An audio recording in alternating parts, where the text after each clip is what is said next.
Elijah Aguilar, the new pitcher for the Novato Knicks, the left-hander coming out of Mendocino Junior College, will come out here to face Carson Moore with runners at second and third. Potters with 4 hits in the inning and 2 errors, make that 5 hits in the inning, 2 errors for the Novato Knicks, and now a new pitcher as Skaggs lasts an inning and 2/3, and he's given up the 7 runs and is responsible for the 2 runners still out on the bases. As Moore, who grounded to third base his first time up, will come to the plate, left-handed hitter. Out of Cameron Park and San Diego State University. Hits it sharply down to first. Nice play down there by Malik. And he kept his glove and his socks and his shoes on, Stones, but he made the play, and that's it in the inning. Let's go to the top of inning number 3. It's the Potters 7 and the Knicks 1. Hey, baseball fans, you may have noticed our scoreboard goes out from time to time. You can help us get a new one. Give $20 and get a chance at winning 2 tickets to some of the region's biggest events, like the Outlaw Festival with Willie Nelson, Bob Dylan, and John Mellencamp, a Sacramento Kings game, or Ringling Brothers Circus. All proceeds benefit the Big Swing Capital Campaign. You can buy now at friendsofmcbean.org. Hey everyone, this is Alex with the Downtown Lincoln Association. We're super excited to kick off Lincoln Loves Local, a new campaign designed to spotlight amazing businesses that make Lincoln so unique. We partnered with Dalila from UN Social Agency to create short, high-quality videos that help boost your visibility and reach right here in the Lincoln community. Each video will be shared on DLA's social media and newsletter, making it easy for locals to discover and support your business. So let's celebrate what makes Lincoln special together.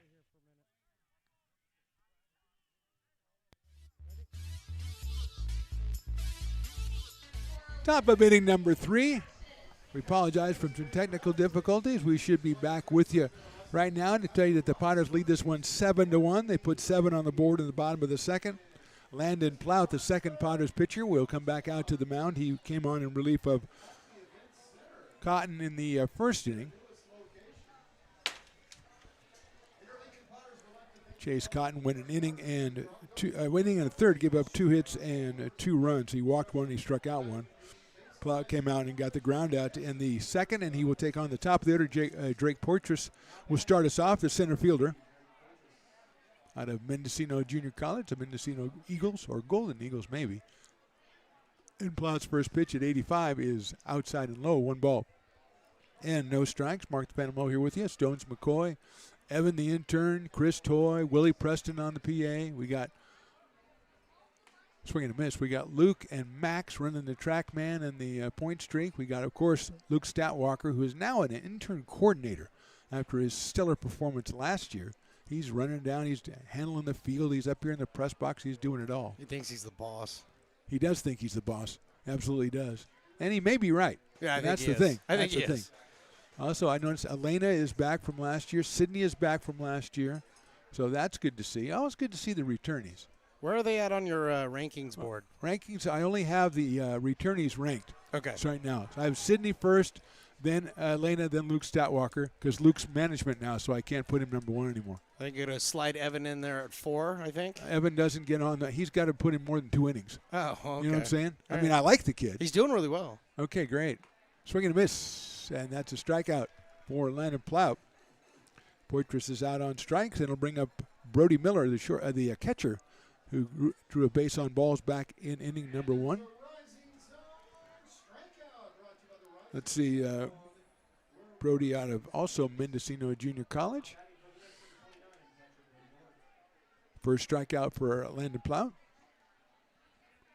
Lincoln, California, and William Jessup University. And he gets the call right there as he pumps it up a little bit to 86. Coming out and he's throwing strikes. I was about to say something a little more important, Stones. It looks like people are going to the beer garden, so that's good. Oh, yeah. I mean, I know your analysis of the strike zone is great, but people are going to the beer garden. I mean, it's important that he throws strikes, but it's more important that we sell out at the yes, beer garden. That's exactly I do right. understand, yes. That's exactly right.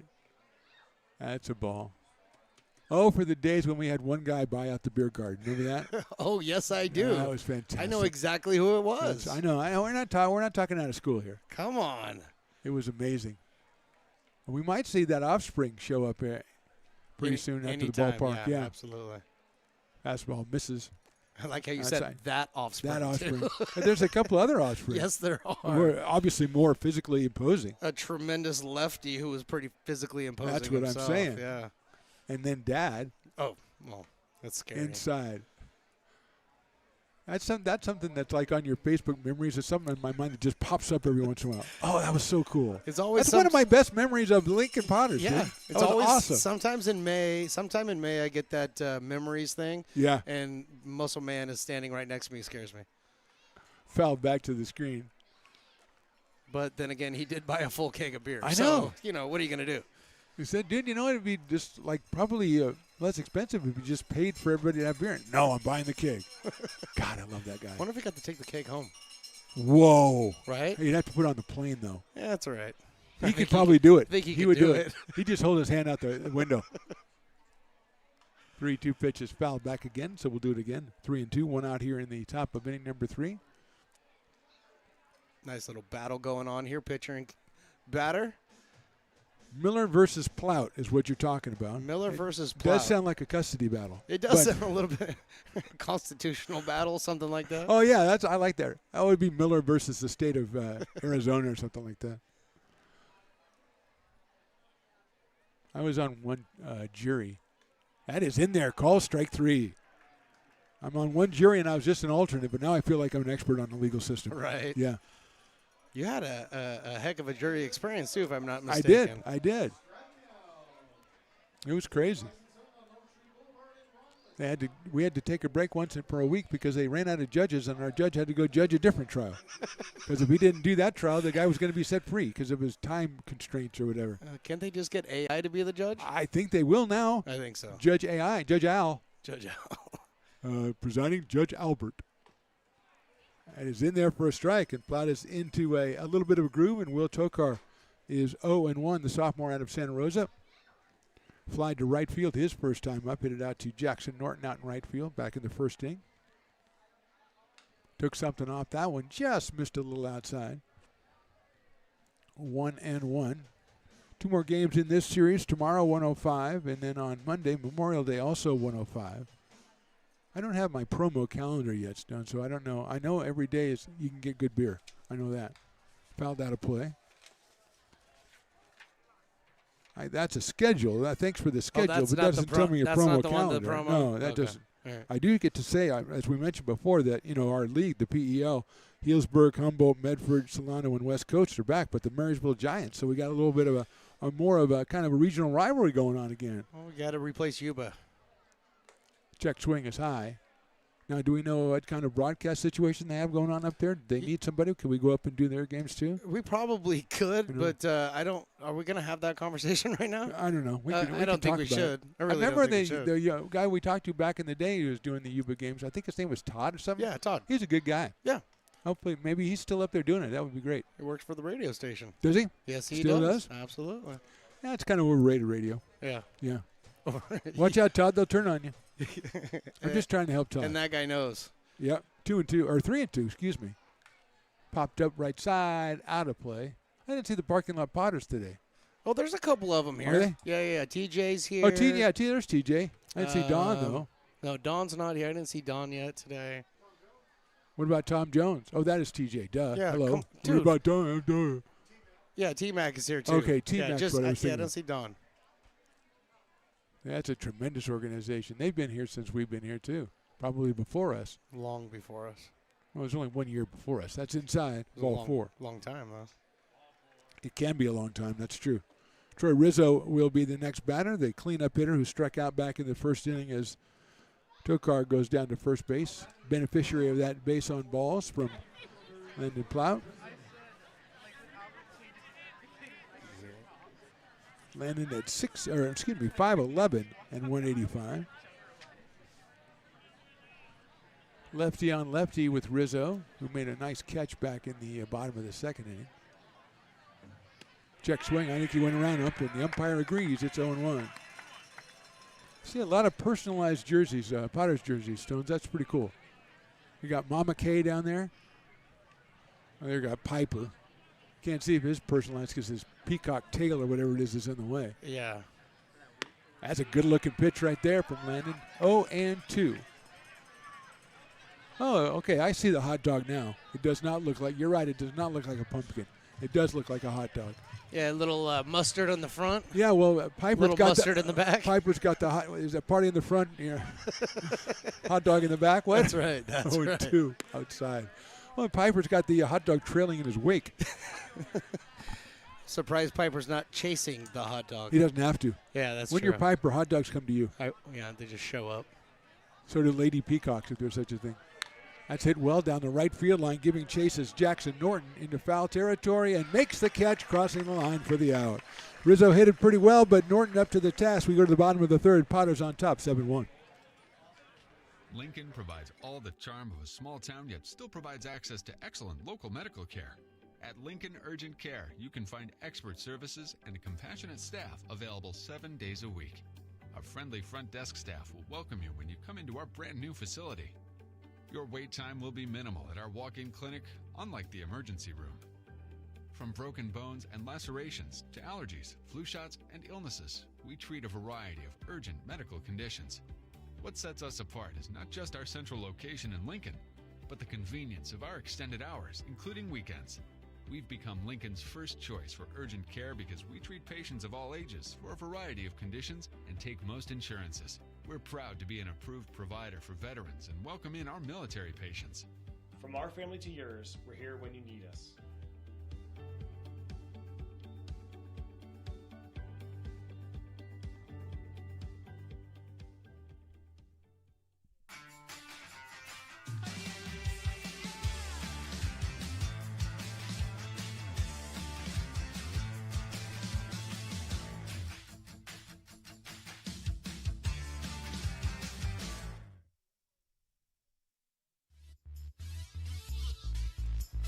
Back to McBean Stadium, bottom of inning number 3. Potter's on top, 7-1. Mark the Panamlo here, along with Stones McCoy and an assorted crew of, I would say, motley crew today.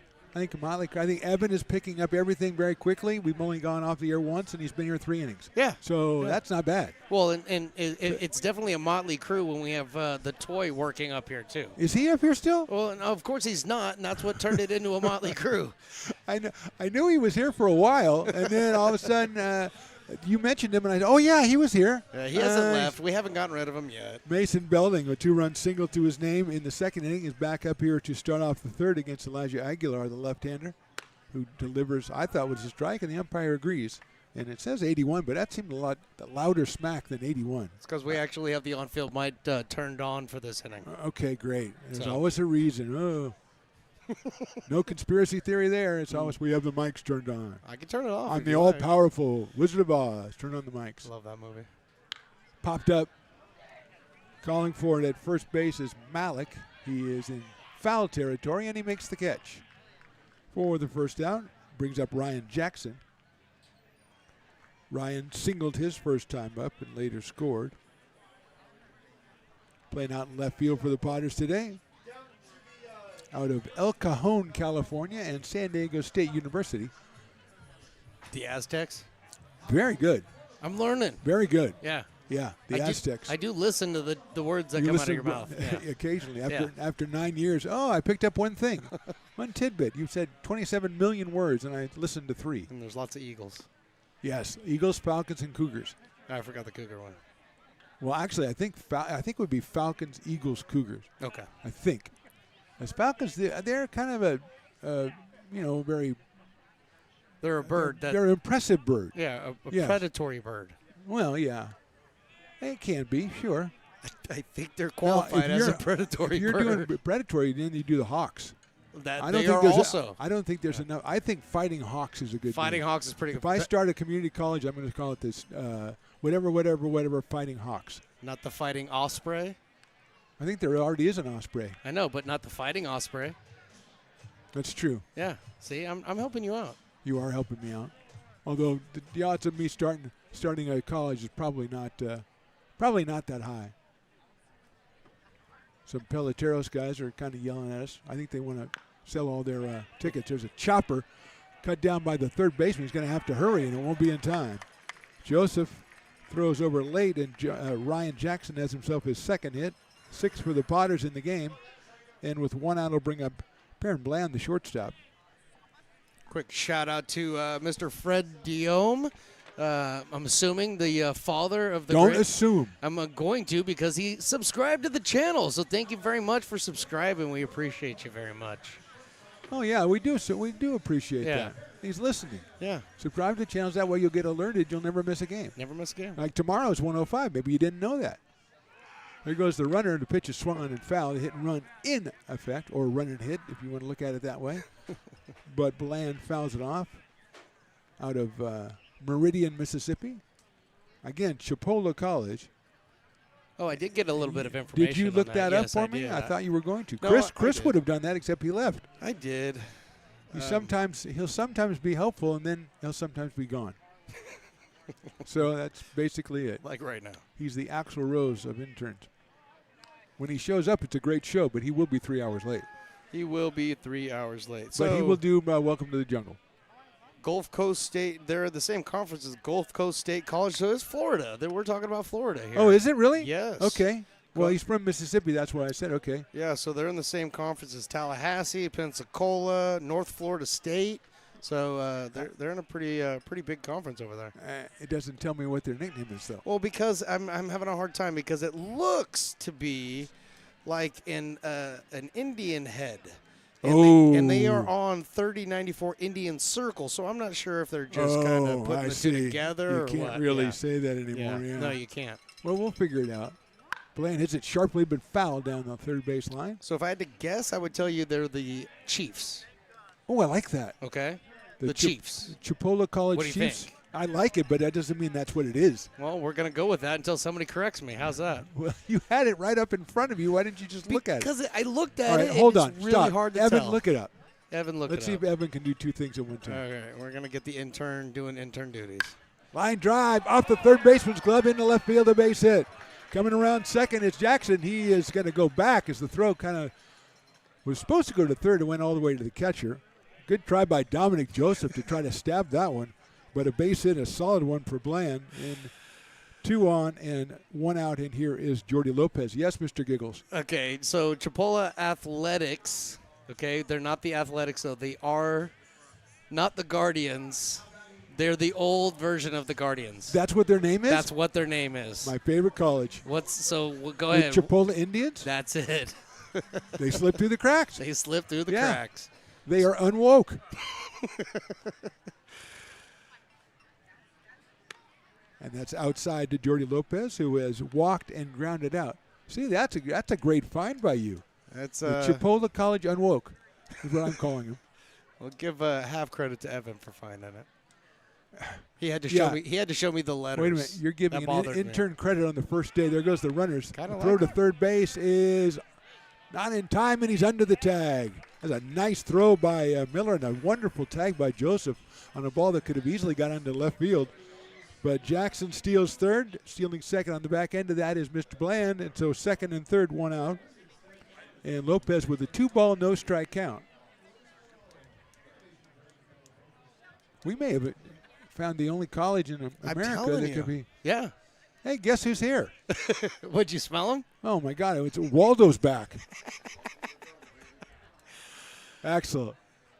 Lopez pops it up left side.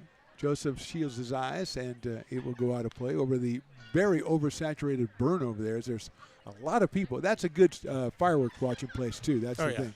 People are prepared, man. They came with their lawn chairs this time. I had forgotten momentarily. Yeah. It was fireworks. I mean, we give an opening night, all this great food and drink and baseball and fireworks. Incredible. I got to speak to Matt about that. That's too much entertainment. Lopez takes low. It's 3-1 on Jordy. It's affordable family entertainment for everybody. In Placer County. In Placer County. That's right. It is for everybody. It is for everybody. From 8 to 80, actually from 4 to 84. 4 to 484? No, then I can't have my mother-in-law is 86, so she has to be able to come if she wants to. Lopez takes the ball. So I would say from birth to 90. Okay. And if you're over 90, when Okay. you come to the game, come on up and we'll put you on the air. You don't even have to be born yet, though. You can be here as a zygote. Okay, I'm not going to get in. You can. We're not going to go. I'm just telling you, though, that you No, can. I'm not going to do. I don't know when life begins, but you have to pay. You have to buy a ticket for an embryo. Is that what you're saying? No, but you can still be at the game. All right, stop with foolishness. We have a conversation between one of my coach friends and the umpire, and it looked like it was very short but very concerted efforts there, because when you're turning around, the umpire's coming back, and Chris Toy is already okay. He's moving my intern rankings where they're supposed to be. Sydney, then Elena, then Luke Stoutwalker, with Evan floating around where he should be. He's not in the rankings yet. That is on the corner for a strike, and Lopez is going to have to turn around and come back, and he is out on strikes. So he's not going to turn around and come back. Well, he can turn around and come back and say something to the umpire, but he has to leave. Yeah, Gotcha. Well, Gotcha. I was distracted by Chris Toy, who when he's here is distracting. When he's not here is not here. I know, So it's weird, it isn't is it? weird. Yeah. Some kind of anomaly. I would prefer Mr. Brownstone if you're taking requests. I get up around 7, get out of bed around 9. That's me. You get up around 7, go to bed around 9? That's more accurate. That's Luke Euler, who lines one deep into right field, but foul. That was a well-hit ball by Mr. Euler, who has struck out and hit a sacrifice fly, a sacrifice line drive, really, that Rizzo made a fine play on in left field back in inning number 2. But he's up here with 2 on and 2 out in inning number 3. It's a 7-1 score in favor of the Potters.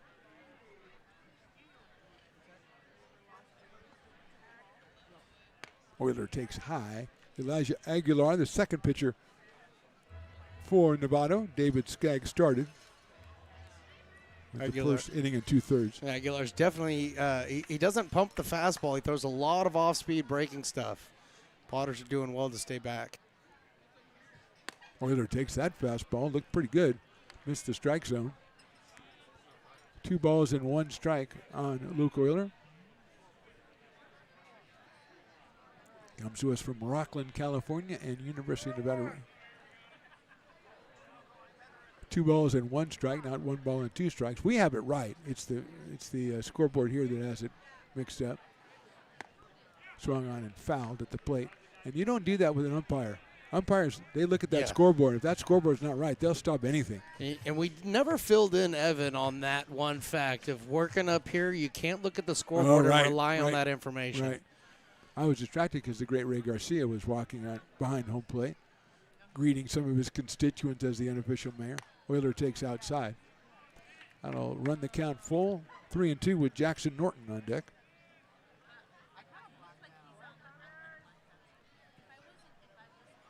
No activity in either bullpen as of yet. Like I said, I think Chase Cotton had a pitch count starting off for the Potters. Landon Platt has been impressive since coming on for Chase. We'll see how many more innings that Eli will have him go. Again, congratulations in order to Eli Garcia and his Roseville High Tigers, section champions again. Oh, second year in a row. congratulations. Well, Willie told me they were winning 4-1. He thought they won 4-1. So Okay. yeah, so Eli won 2 straight as a player at Lincoln and 2 straight as a coach. That's a pretty impressive accomplishment from Mr. Garcia. At his ball 4, he gets by the catcher, and coming on in to score will be Jackson on the wild pitch. Base on balls for Luke Euler. He'll go down to first base. Runners at first and third now. And 2 outs. And Jackson Norton, who's grounded out and had a 2-run double, coming up to the plate. Jackson out in right field today, out of Sacramento, California, which is pretty close to here. He also attends St. Mary's College. Right-handed hitter against the left-hander Elijah Aguilar. See if Euler takes off from first base. He does not. And Jackson takes a fastball and misses. 1 ball and no strikes. Tomorrow 105, Monday 105. Wrap it up with the Novato Knicks. Then we'll take Tuesday off, catch our breath a little bit. Then Wednesday we're back at it, a single game against the California Storm. And next weekend it will be a 3-game set. Actually, it'll be a 2-game set with the Chico Lone Wolves, followed by another game against the Storm. So got plenty of baseball for you coming up here. And there goes the runner from first base. The ball is high, and there'll be no try on Luke Euler. He is now at second base.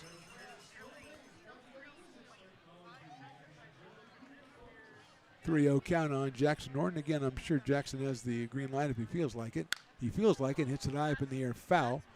Down the right field line, out of play. Moves it to 3 balls and a 1 strike on the Potters right fielder.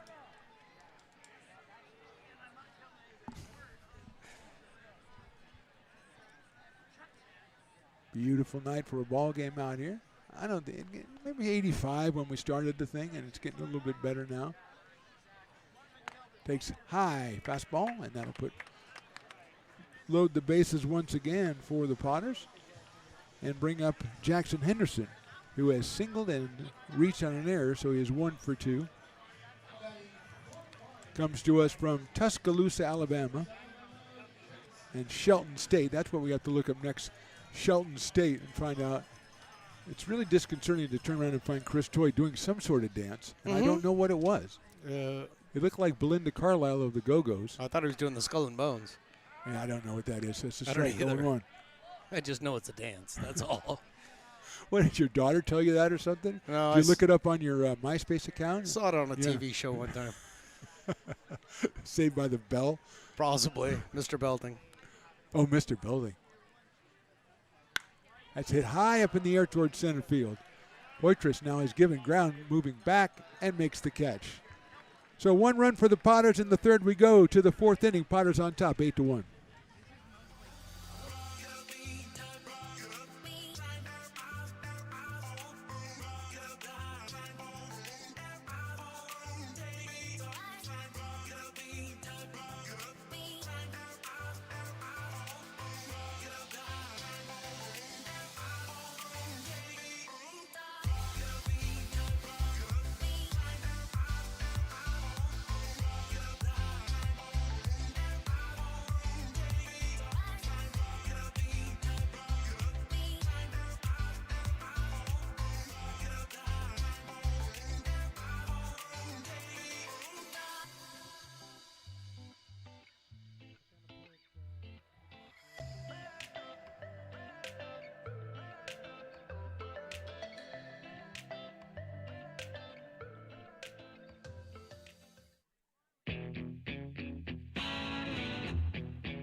Phantom is back. I was talking to the great Ray Garcia. He said he brought us some shelves or something to put up. I said, wow, that's awesome. Oh, right on. Yeah, Very we cool. put that Oh, up here. And okay. I put all my memorabilia up there, you know. Maybe I'll try just to like Willie's. Yeah, sell some of it out here, that, you know. That'll look good up there.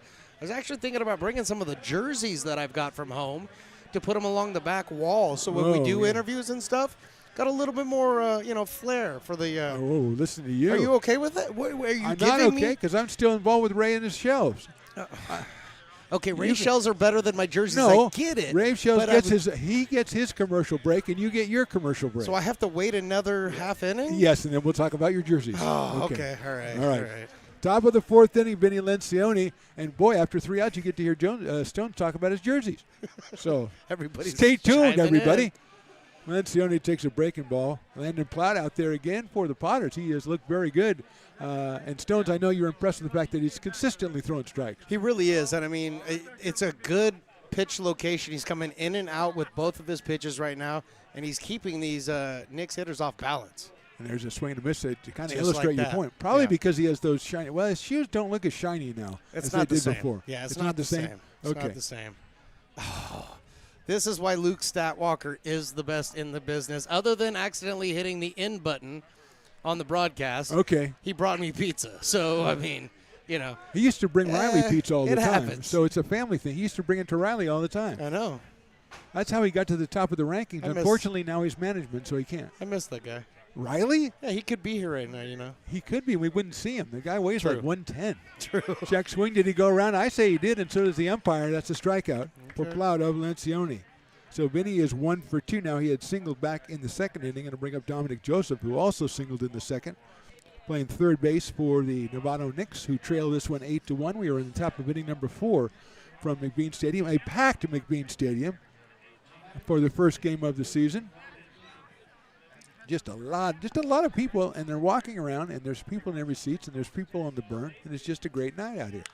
That's a line down the right field line, but it is out of play. So that makes it a foul ball. No balls and a 1 strike on Dominic Joseph, who's out of Mendocino Junior College. Got activity in the Knicks bullpen. Just can't really get a good read on that number yet. Chopper back up the middle, giving chase the second baseman. That's Moore, who makes the throw to first. That's an excellent play. The old web gem from Carson Moore at second base to retire Joseph at first.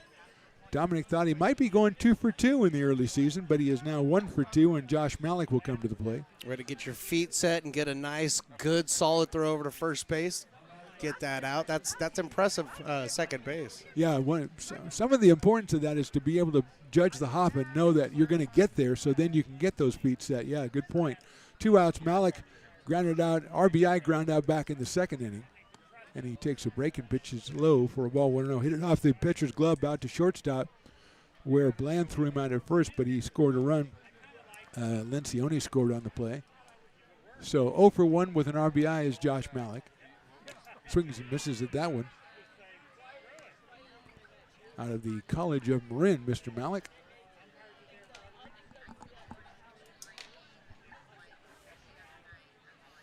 I've never had so many interns up here at once, man. I'm telling you. It's awesome. It's fantastic. This is the best. I had a sign outside for a ball. Well, without it, we wouldn't be able to get you the information that we just got That's you. what I need. I need information, baby. It's an information age. Looks like that's Diego Balderas Utera warming up in the bullpen. I know that because on my hastily drawn roster with all the names vertically, it's horizontal. You turn it sideways, the last name is Perfect. number 18. Isn't Now, that is fantastic? Now, is it on the new roster that we were just given by Lucas Statwalker? Yes. He's not on that. Okay, well, then we need to let Lucas Statwalker know. Line drive foul down the first base line. I'm telling you, I love this roster. Yeah, I think you're I'm going to taking pictures of this roster, and I'm taking this roster home. I want our roster written this way. Okay. And I want it out of order. I want the guy who's number 1 to be number 9. I want it to be that way. Okay. All right. I don't ask that much. No, you I'm ask doing this lot. as a volunteer, so I mean, come on. Umpire's taking time here for. Ooh, we got a ball loose in the bullpen. Oh, that's the summer started when we start getting balls loose from the bullpen. yeah, but usually the Potters are the ones that mess it up. Hey. They are the worst bullpen etiquette. Hey, we're trying. We're trying to change things. I put somebody out there that can catch. Is all I'm saying. Maybe the catcher. That would be an idea. All right. Full count coming up to Josh Malik. Swings and fouls it off. And he missed it, but it was dropped. He tags him out. That's what you do on a third strike. 1, 2, 3 for Plout. He has looked very good. We go to the bottom of inning number 4. Potters on top, 8-1. American River College is a top-tier community college sports program that provides student athletes with the opportunity to thrive both athletically and academically. ARC Athletics is currently ranked 5th in the state and 2nd in Northern California. With over 19 sports programs, our athletes compete with the region's best athletes. Our diverse and dedicated coaching staff helps athletes develop the skills necessary to compete at the next level. Start your community college athletics journey with us. American River College, Sacramento's best athletic program. Go Beavers.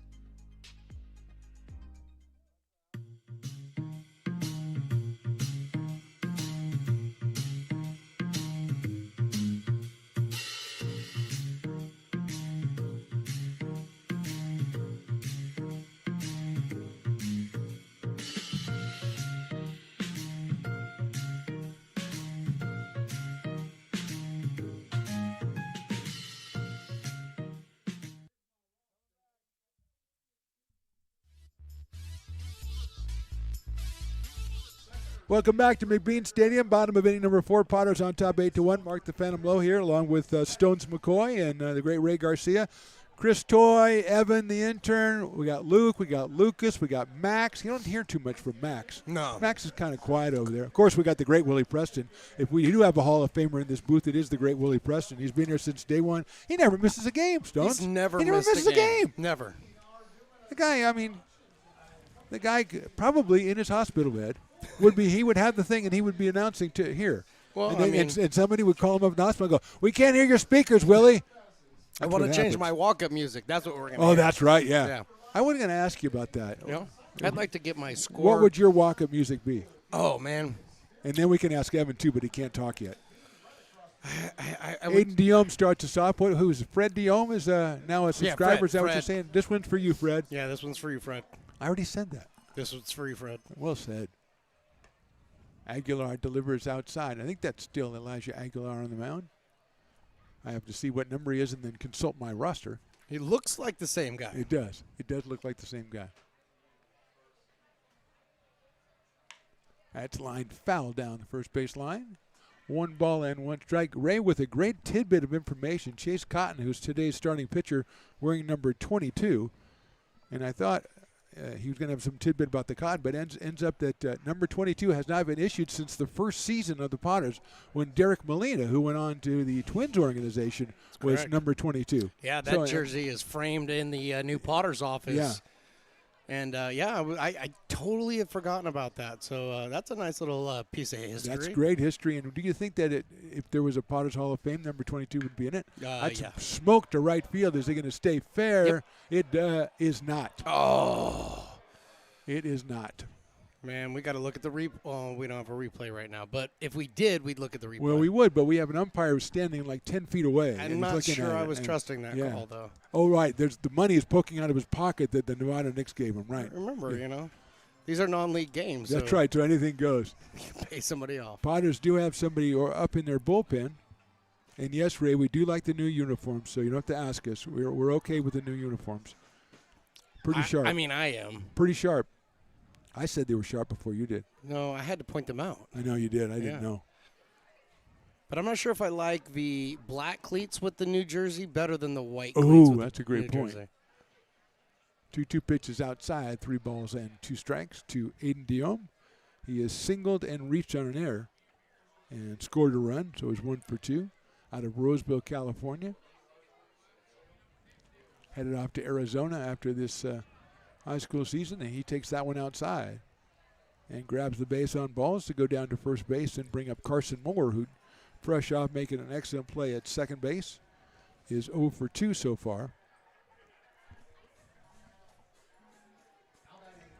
Brock McReynolds is the right-hander up in the bullpen for the Potters. He is out of Newcastle, California. That's where my in-laws live. I wonder if they know the McReynolds. I'll have to ask him. I hate to do this to you, but I used to live there too, and I don't know the McReynolds. So. Well, how long ago? About 8 years ago. Oh, Brock was just a young guy then. Okay. Yeah, so probably wouldn't know. You lived in Newcastle. I knew you 8 years ago. You didn't live in Newcastle 8 years ago. 2012. 2012 is 14 years ago, Oh, my dude. bad. Hey, remember. Even Evan's laughing at you. This is our first game back. He's an intern, and he's laughing at you. That's good. I'm glad I brought him on. Outside, and ball gets away. The wild pitch will allow Diome to go down to second base. Okay, yeah. So 2 maybe ball, it was no that strike. long ago. I forgot. Newcastle has Constable Jacks. Yeah, Did you ever go there to go to a show? Absolutely. I saw Elvin Bishop there. Constable Jacks, and then we went to the Mulatto, the gelato place. The gelato place. We went to the gelato place. Hey, That's after good. dinner, let's go get some mulattoes. I don't think you can do that, bro. Nobody ever went with me. Malik calling for it. Boy, that ball is up there. Doing the pop-up dance. That thing had to get the re-entry going on. So Carson Moore pops out to first base for the first out. But they had that Italian restaurant right back in the corner there. Yes. But I don't know. It might be next to Mulatto's. I don't know. Yeah. And what's next to gelato? Wow. I misspoke, and thank you very much. See, that's what happens is you have to learn about this business. Everything lives forever. Did you go into that place that sells all the cheese? I'm sorry? The Cheese Shack?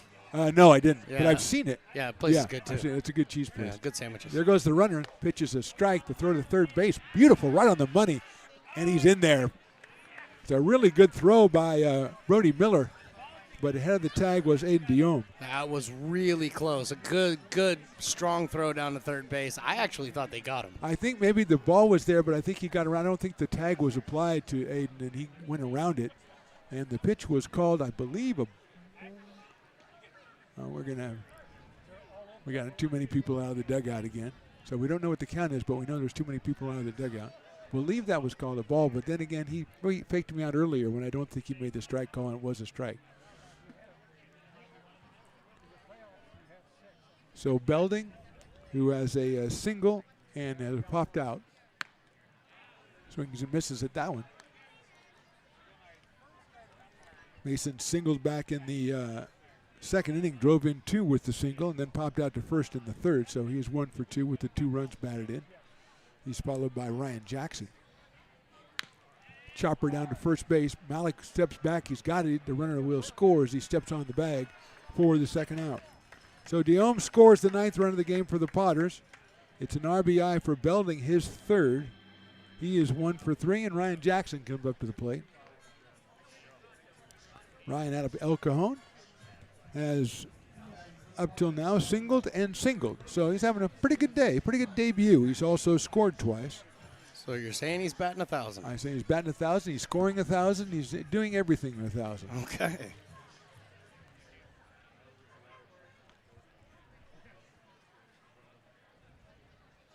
He takes inside there. He almost was on base again via the hit by pitch, but he escaped that and escaped injury. I want to mention the Legacy Community Choir. I'd written that down. They did a tremendous job on the national anthem today. Very nice. We had a great ceremony. We had a color guard and everything out there. We had a flyover, and it was fantastic. I don't think the flyover was intended. No, I think it was. And Legacy Community Choir did a fantastic job. That's a little liner out to second base and grabbed out there by Tapica for the 3rd out. So the Potters score once in the 4th. We go to the 5th. They're on top 9-1.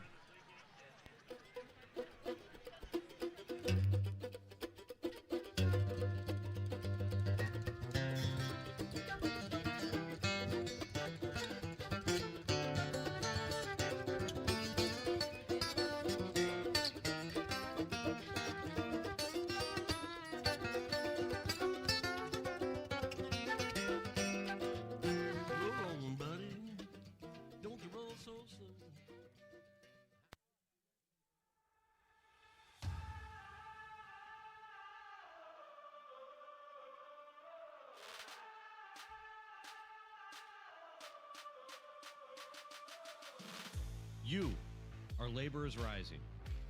And now you understand where we came from, what solidarity means, and what we have ahead of us. No one's going to defend us but us. No one's going to help construction workers except us. And I can't wait to see you out there.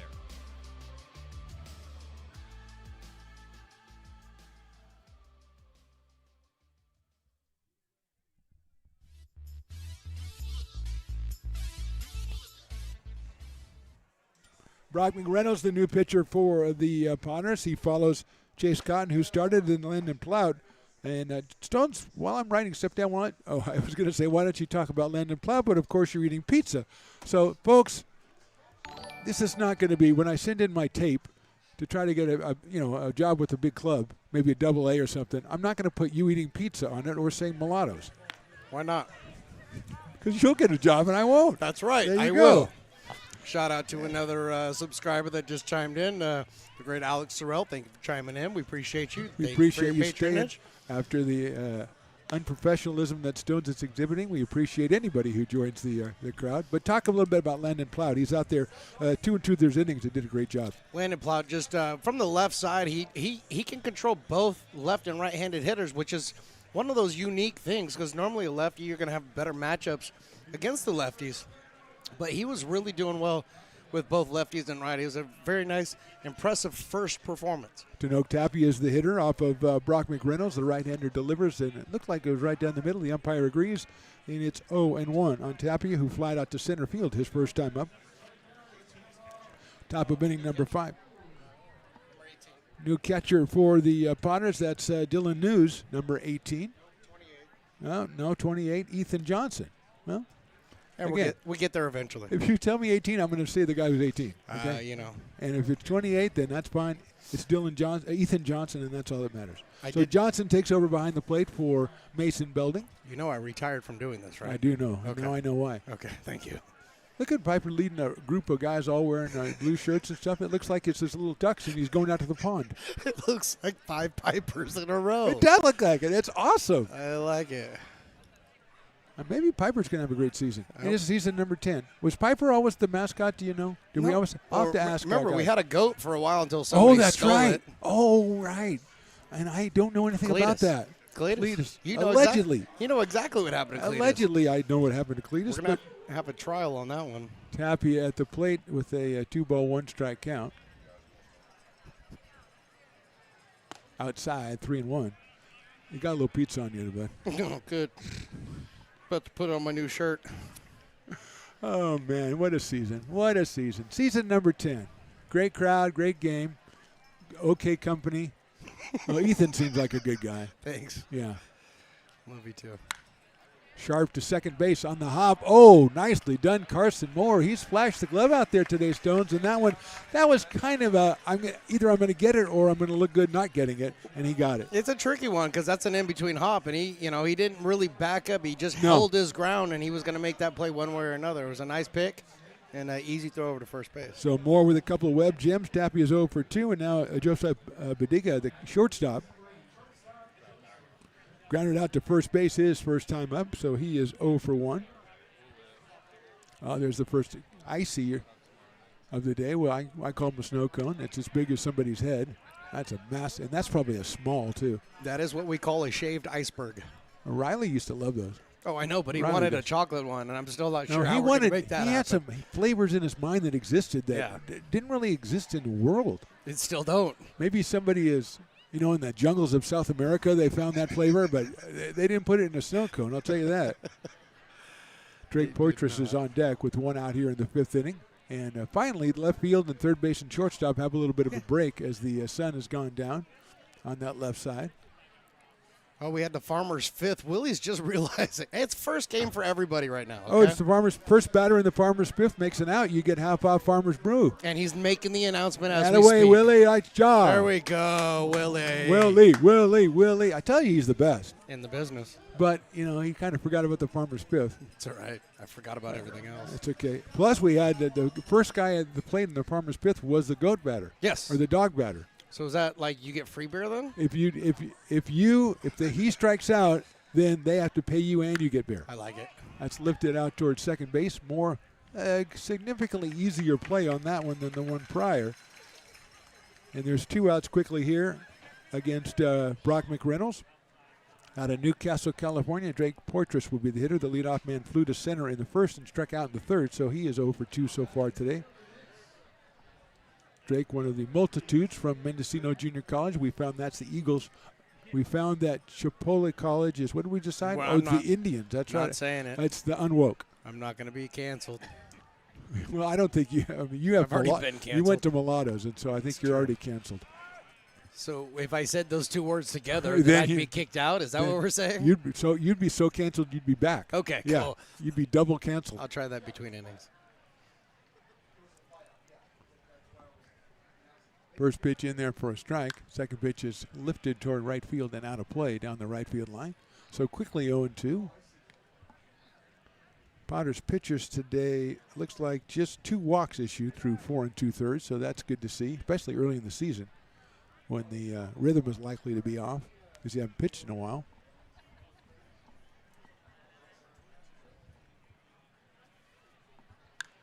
That one's lifted high in the air to right field again and out of play. Brock McReynolds, as we said, of Newcastle, California, and Chico State University. And he's got 2 outs quickly here in the top of the 5th and ahead in the count 0-2 on the leadoff man, Drake Poitras.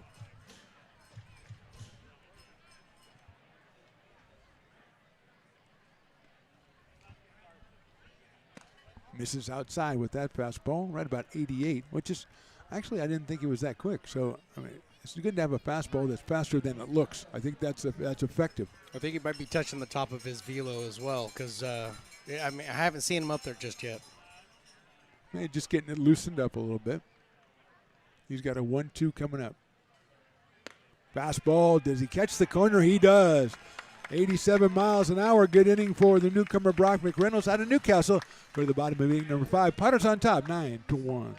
Hey, Potters fans, want to keep restoring and renovating historic McBean Stadium? Now you can become a member of Friends of McBean. Annual membership start at $50. Become a member now at friendsofmcbean.org.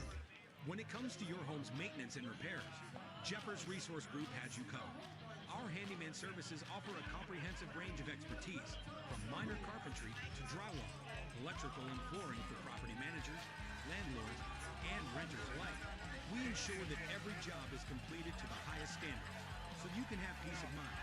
Contact us today to discover how Jeffers Resource Group can help keep your home in top shape.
Bottom of inning number 5 from McBean Stadium. Our new pitcher is Diego Balderas Utera out of Napa Valley College. He is on the mound, the third pitcher for the Novato Knicks after Skaggs started, and then Elijah Aguilar. Utera will face Ryan Jackson, Perrin Bland, and Jordy Lopez. That is 8-9-1 for the Potters, who lead this one 9-1. Crank up.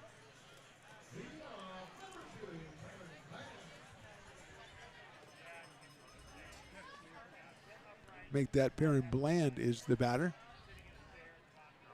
And that is ball 1, 1-0.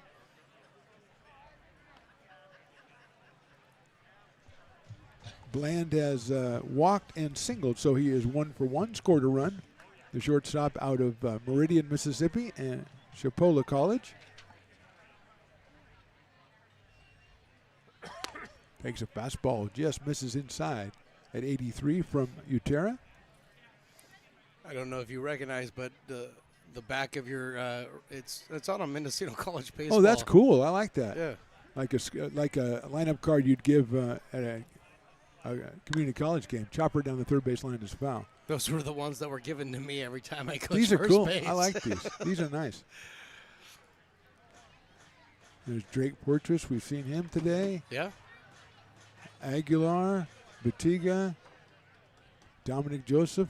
Yep. Troy Rizzo. All of our familiar names that we know so well. Too, which that sounds really familiar. I think we've covered him.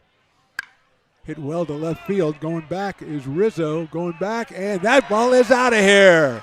The home run comes from Perrin Bland, the first one of the summer. The Potters lead it 10-1, and the crowd kind of like that.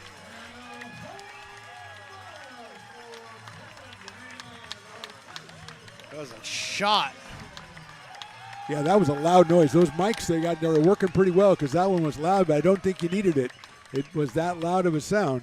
100 miles an hour off the bat. 337 for a distance. He got all of it, that's for sure. He did. That's a line drive. And Bland breaks into the home run column, the home run locker, as it were.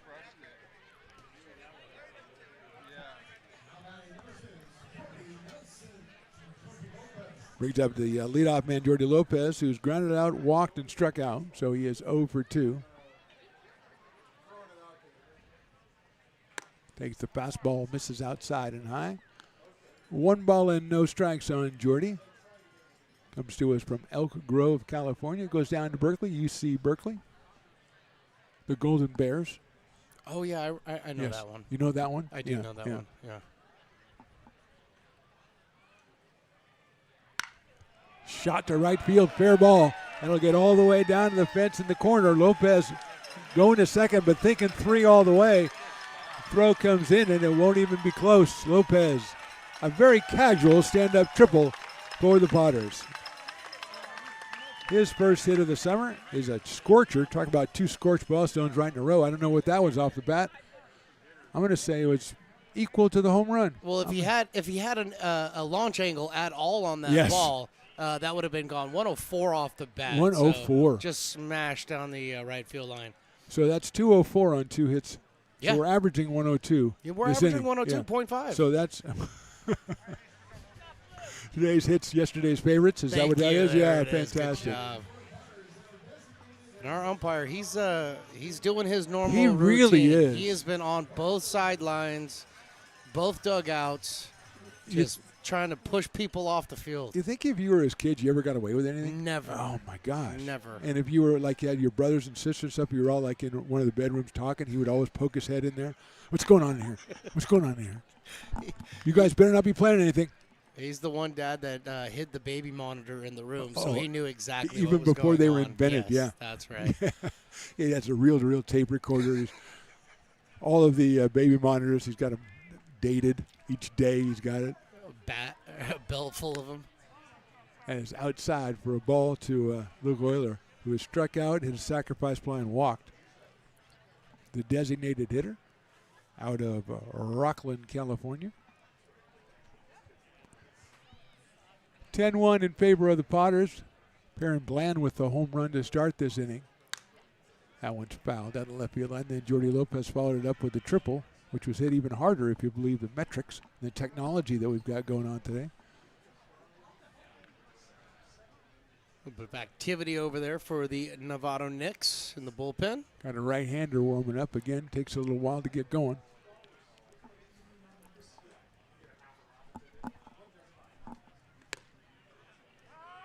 Oh.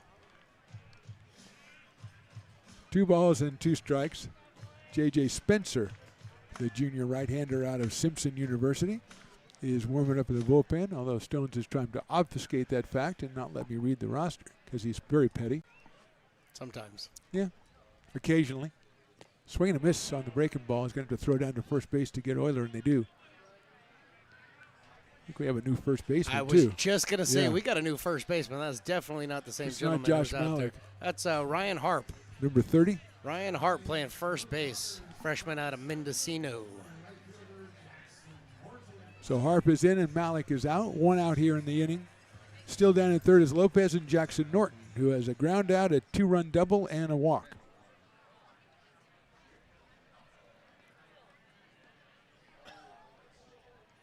Right-hander waits, and it is outside and low, 1-0. St. Mary's University, Sacramento, California for Mr. Jackson Norton, who I was investing my funds with earlier on in his hedge fund. I still think I trust him. I watch him play, and I trust him. You could trust him. Yeah, but, he's rock solid. I think the law firm of Norton Henderson You want Norton and Henderson. is kicking off, though. Maybe he's a fiduciary of some kind. I think so. Check swing is down low. Did he go? I don't think he did. They have not consulted me in 9 years, but I always like to put my opinion out there. You know what? This year I'm going to get them to consult you at least once. Your friend Jackson Henderson is on deck. I'm going to do it. Piper's just got the little jaunty swagger working. Really does. The hot dogs kid's gone, though. Hide inside. 3-0. Probably ate him. I was thinking that, but I wasn't going to say it. Well, I was. Yeah. Other kids are following along. Don't follow him. Don't follow him. Don't put on the hot dog costume. Especially if you have a costume on. Oh, my gosh. Down low. Norton is on base for the 3rd time. His 2nd walk. He'll go down to first. Over at third is Jordy Lopez and Jackson Henderson, who has a single. He's reached on an error and he's applied to center. 1 out here in the bottom of inning number 5 from McBean Stadium. Potters comfortably on top, 10-1. Utera, the third pitcher for the Knicks. And there is activity, as we said, behind him. J.J. Spencer, we think, is down in the bullpen out of Simpson University. I think they might be the Red Hawks. That one is a strike. Another bird. I don't mind the Red Hawks. I don't mind the Red Hawks. Yeah, I don't think. No, Chris, that is not a Red Hawk. You've been saying. No. Talking too much bird today. Well, there's a lot of bird mascots. I know. Falcons and Hawks. We've talked about this. Eagles. Osprey. That one bounces away, and scoring from third is Lopez on the wild pitch. Going to second is Jackson Norton. Second run of the inning. 11th of the game for the Potters. Make the count 1 ball and 1 strike on Jackson Henderson. Singled and scored in the second, then reached on an error in the second again. He's batted twice in the inning, and then flied to center back in the third.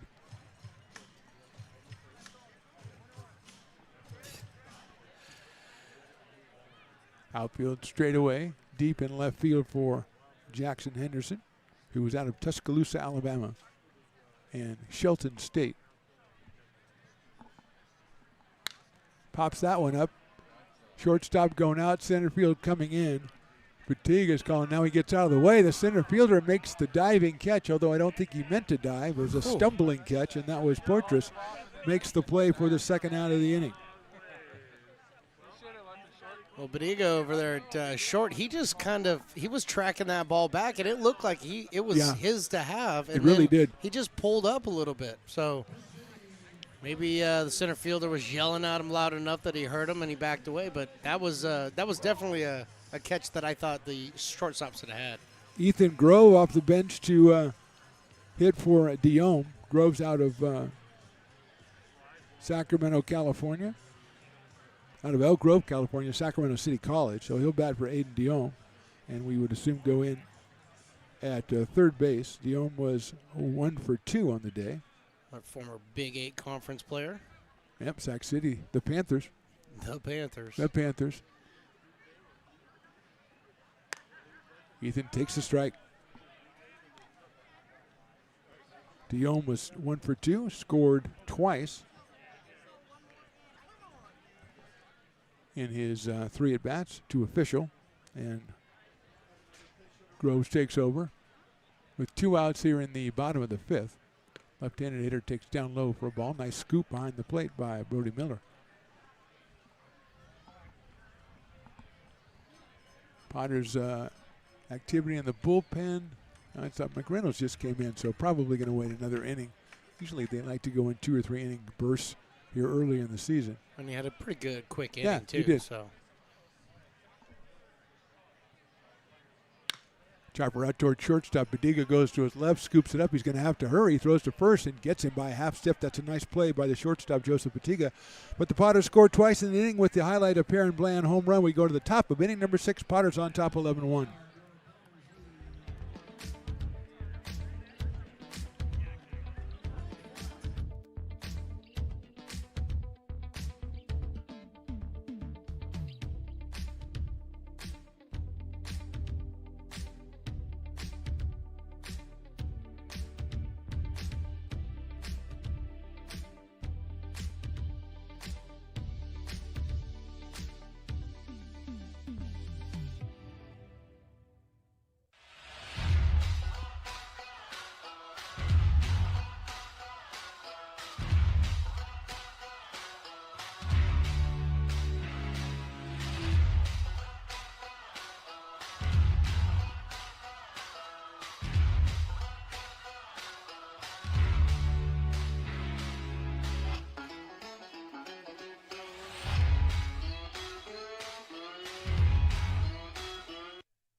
Coming back at you. Hopefully we've got the camera pointed the right way so we can see that dance contest. Come on, let's go. I got my guy Ethan working on it. He's almost got it. And he just missed it. No, it's still going on. It's still going on. You've almost got it. Piper running the dance contest. We're working with the new guy, Ethan. He's trying to figure out how to get the camera over there to show you the dance. And it's a massive. Hey, where there's the hot dog kid is back. We're going to get a win. There we go. Well done. Well done. See, look at that. We've got representation. We've got a hot dog guy who did not get eaten. We've got a lot of good dancers. I don't know. Oh, one guy going. See, you go to the ground because you try to get the win. You think it's like flopping. Watch. Let's see who Piper picks. He's got. Oh, yes. A great choice by Piper. Top of inning number 6, Brody Miller's the hitter. With Brock McReynolds on the mound, the third pitcher for the Potters. He worked a 1-2-3 fifth inning, did the right-hander out of Newcastle, California. And here's Miller, who has walked and struck out.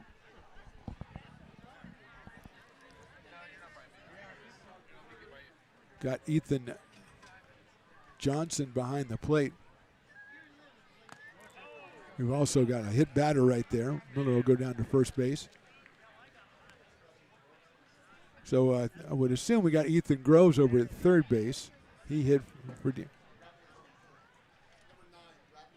So number 9, that is Jimmy Radler, is taken over at third. Thank you, Willie. So Jimmy Radler out of Granite Bay and Casunas River College. Ethan's going to go over to second base, and Carson Moore will then come out. So Groves is at second, Radler is at third, so Radler will bat in the Carson Moore spot. There's a ground ball in the hole. That's into left field for a base hit. So Will Tokar, the number 3 hitter, gets his first hit of the game. Just the third hit for the Novato Knicks, but they've got something going here with a hit batter and a single, first and second. Nobody out, and Troy Rizzo coming to the plate. Rizzo has struck out and flied to right. Hit the ball pretty well to right field, which is flagged out there by Jackson Norton. So Potters infield, Radler, Bland, Groves, and Henderson, with Johnson behind the plate. Rizzo takes the ball, 1-0. Jackson, Lopez, and Norton in the outfield. Benny Lencioni will follow Troy Rizzo, the infielder, outfielder, the freshman out of Mendocino Junior College.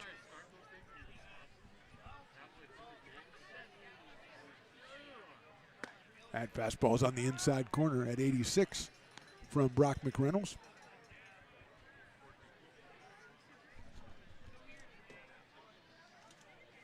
Piper signing autographs, maybe? I don't know. It's hard to say.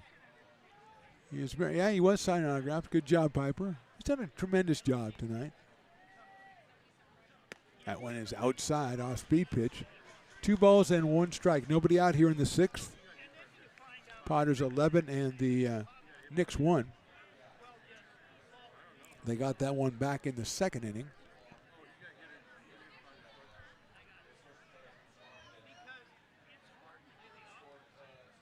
Two-one pitch is swung on, fouled in the catcher's glove. Evens the count up at 2-2.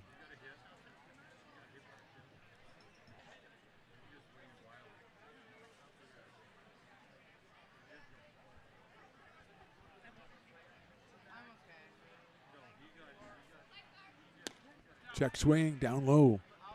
Runs it full. 3 balls and 2 strikes on Rizzo.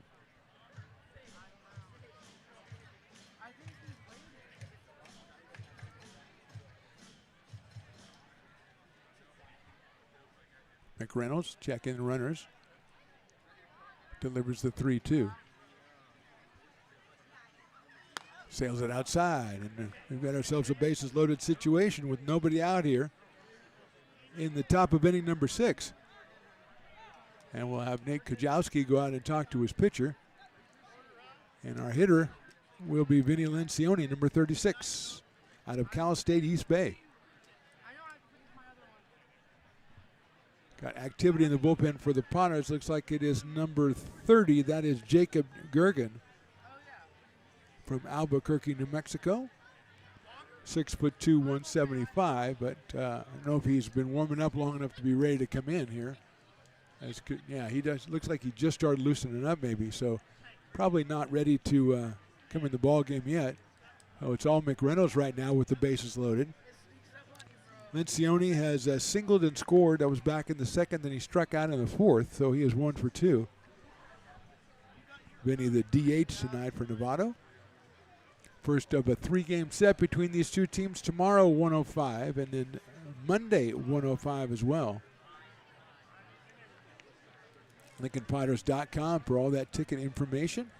And if you can't make it out, check us out on YouTube, Lincoln Potters Baseball, or Stones Broadcast Networks. Watch it, subscribe to it, never miss a game. Glad to have you. I'd like to have you out for the entire summer. Grounder back to the pitcher. Knocked down. They're going to go to first until a run will score. So an RBI ground out for Lencioni. He'll get the RBI. Scoring will be Miller. Moving up is Tokar and Rizzo. Second and third now 1 out. And Dominic Joseph is the hitter. Joseph, the third baseman, has singled and grounded to second base in 2 spots, or 2 trips to the plate. He's got runners at second and third here.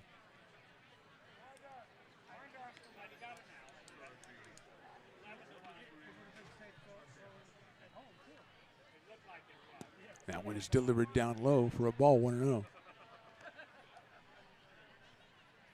If you can't be here watching, and if you're not watching it, you better be here. That's basically the attitude, because this is the place to be. We got food, we got drink, we got entertainment, we got Piper the Peacock. We got a chopper up the middle. Bland will cut it off and go to first for the out. Another run will score on the infield out, but now it's 2 outs. An RBI ground out for Joseph. Bland pretty smooth out there at shortstop. Not a hurried motion right there as he went to his left and picked it up. Big chopper. Here's Ryan Harp, who came on for Josh Malik defensively in the bottom of the 5th. He is also out of Mendocino Junior College, and he has a runner at third base, but now 2 outs.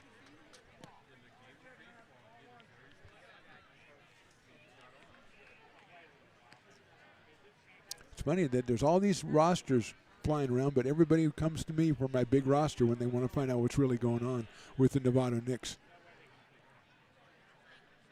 1-0 coming up. Harp watches outside. That's through the catcher's glove. Here comes a runner from third to toss the tag, and he is out at the plate. Umpire waited, and he's out. 2 runs for the Knicks in the 6th. We go to the bottom of inning number 6. It's 11-3 Potters.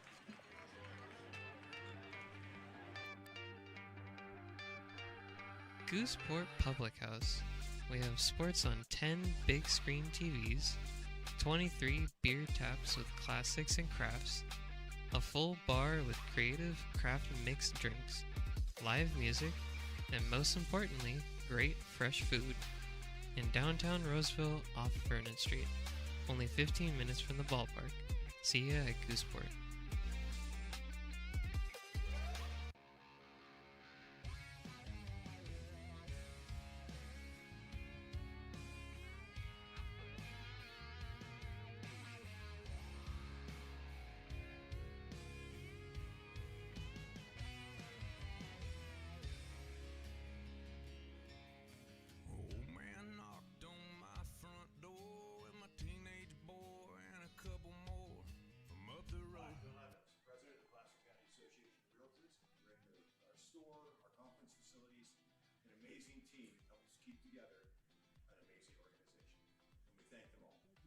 This organization can't do what it does and can't run the way it runs without the help of so many members volunteering their time.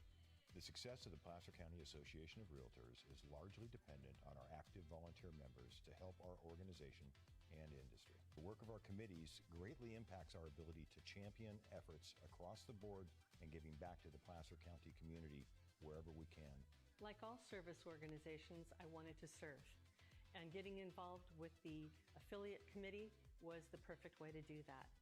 I love being able to serve my community with my business friends and other leaders and give back to those who are in need. The thing I love about the PCAR committees is they all work toward the same goal of bringing the community together to support those in need in our surrounding area. I instantly came to the meeting and had a wonderful time, felt like I was a part of something bigger, and it was just the start of my leadership journey.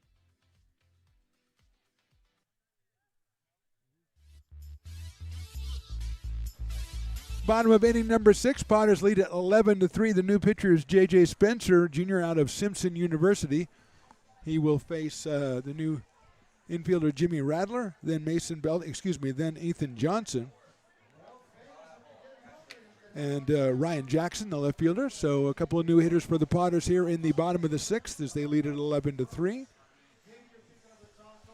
So Jimmy Radler is our first hitter out of Granite Bay, California, and Consumers River College, the Nighthawks, or the Hawks. Sometimes you call them Hawks, Nighthawks. Either one is fine.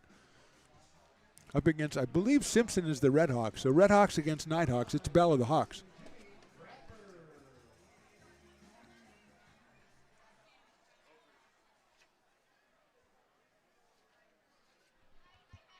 That is outside for a ball. 1 ball and no strikes.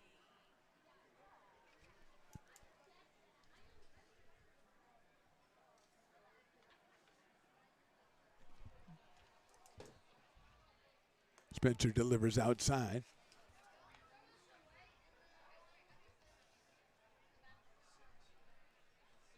Two balls, no strikes on Radler.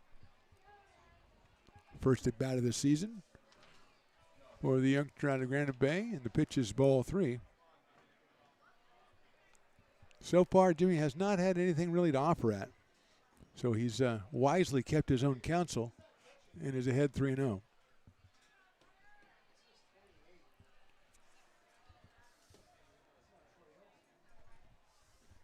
And that is ball 4. So Radler gets the base on balls. Got a new catcher, and we believe it is number 28, Felix Rebelito.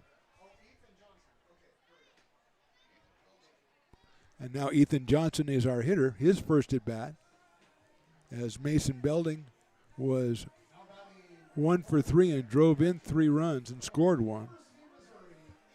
So Ethan Johnson out of San Jose in the University of Missouri, or as my son would say, Missouri, inside for a ball.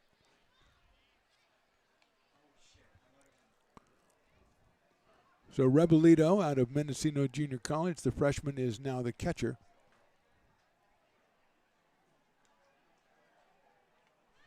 For Brody Miller. 1 ball and no strikes on Ethan Johnson, who steps out, looks at the umpire rather quizzically, I thought, and then steps back in.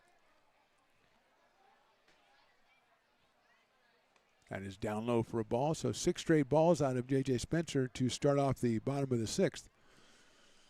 And if it was anything but summer ball, you'd say, well, you wait till you get a strike, and I think it's just if you get a strike, go ahead and swing at it. That's the way it works here in the summer in Lincoln, California. And that looked pretty good, but it's a little bit high. Dawson Raddick, my people tell me, is down in the bullpen. The right-hander out of Gretna, Nebraska, and Reinhardt University. Another one we'll have to look up, Chris Tua. Inside, and that hit him. So Spencer having trouble finding the strike zone as he's walked 1 and hit 1. 2 on, nobody out, and Ryan Jackson, the next scheduled hitter for the Potters. Ryan out in left field is singled twice and struck out, so 2 for 3 so far on the summer for Mr. Jackson. Out of El Cajon, California. Perrin Bland is on deck, the number 9 hitter, fresh off hitting the first home run of the summer.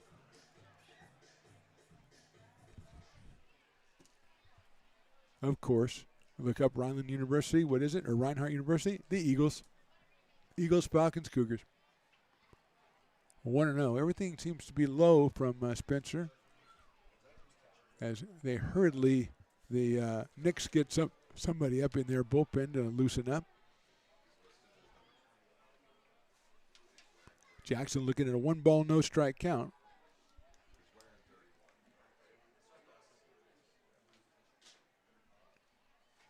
That one is just miss. 2-0.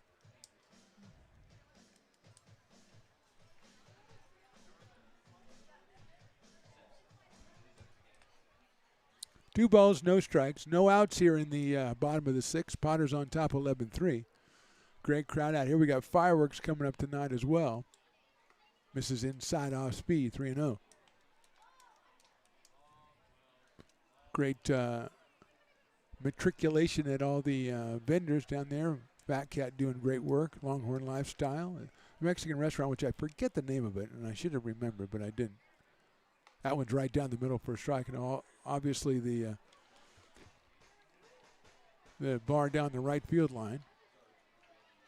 We got all kinds of stuff going on, as always. And you can tell it, Chris Toy, because there's all kinds of people walking through. So you keep the walking traffic up outside for a ball. Gets through the catcher's glove, but everybody's moving up anyway. So 3 on and no outs, and we're going to have a meeting at the mound here with the manager for your Novato Knicks, or one of them anyway. Going out and talking to J.J. Spencer with Perrin Bland, the scheduled hitter. Last time at the plate, Perrin Bland hit one 337 feet, 100 miles an hour off the bat, and got the first home run of the summer for your Lincoln Potters. A solo shot back in inning number 3. He's also walked and singled. Inning number 5. He singled in inning number 3 and walked in inning number 2. He has scored twice, 2 for 2 with 2 runs scored. Looks like Cooper Killian out of Butte Junior College, or Butte Community College, is the arm warming up in the bullpen for your Novato Knicks. I kind of like that name, Cooper Killian. Not bad. Not bad at all. So Spencer now coming up against Bland, and Bland looking to jump on one here. He does not jump on that one, which is a breaking ball down low, 1-0.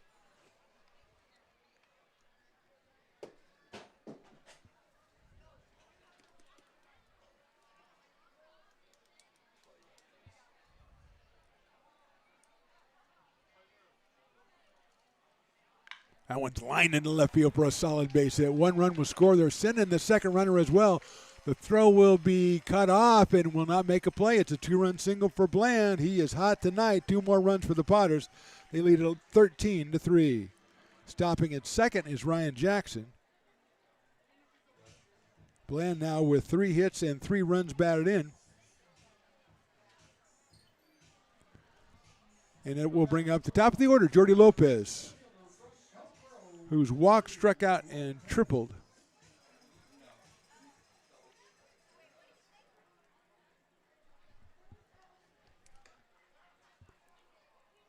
One ball and no strikes on Mr. Lopez.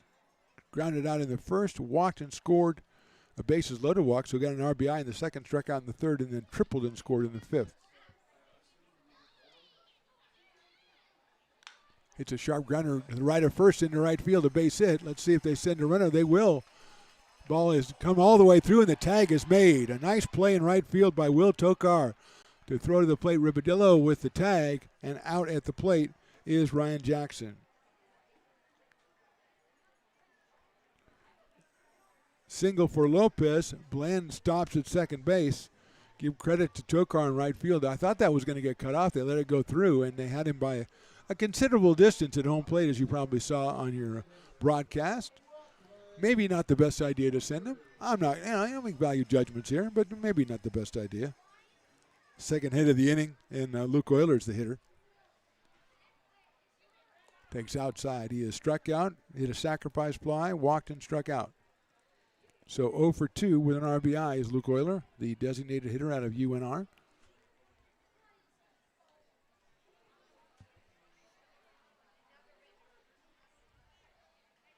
Inside and low. Nice job back there by the new catcher, Ribadillo, to keep that one from going back to the screen. Runners at first and second with 2 outs now.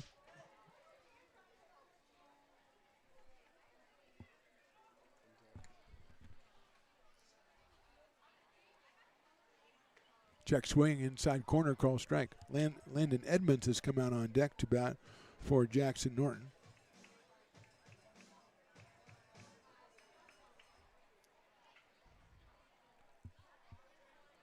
Potters on top 13-3 here. First of 3 with the Novato Knicks to open the 2026 season.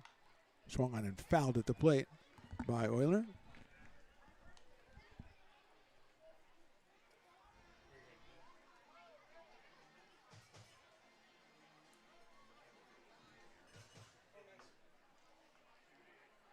J.J. Spencer, pitcher number 4. Skaggs, Aguilar, Utera, and now Spencer.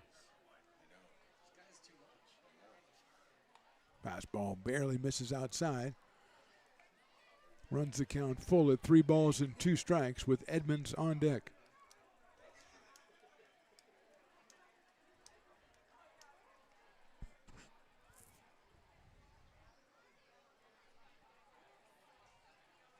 Swings and misses.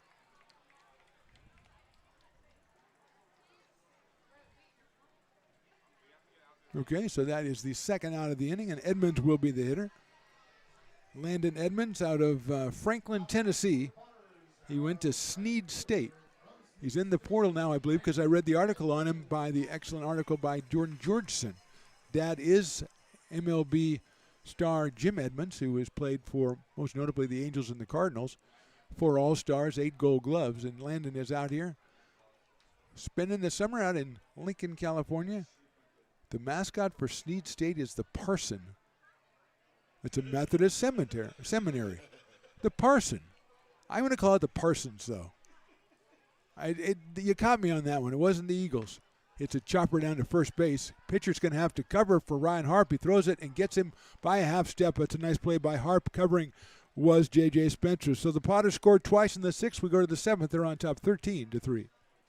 Buy a personalized brick for you, your loved ones, or your business, and show everyone your commitment to Lincoln baseball. Framed and engraved by our own Lincoln High Ag program students, your brick will be featured on unique movable brick walls. Find your name in the stadium entrance for the 2024 and 2025 seasons. Then visit your brick in its permanent home inside the stadium. Bricks can be purchased here for $250. Get it now at friendsofmcbean.org. I'm Bill Spear, North Valley president of 5 Star Bank. In a time when business can feel so uncertain, we're here for you every step of the way. I know they have a lot of bells and whistles within their bank, but just the relationship piece here locally on the business side is huge for us. 5 Star treats us like we're number 1. They're right there with suggestions, with help. So I have to bank with people that have our mission in mind. We're 5 Star Bank. How can we help you?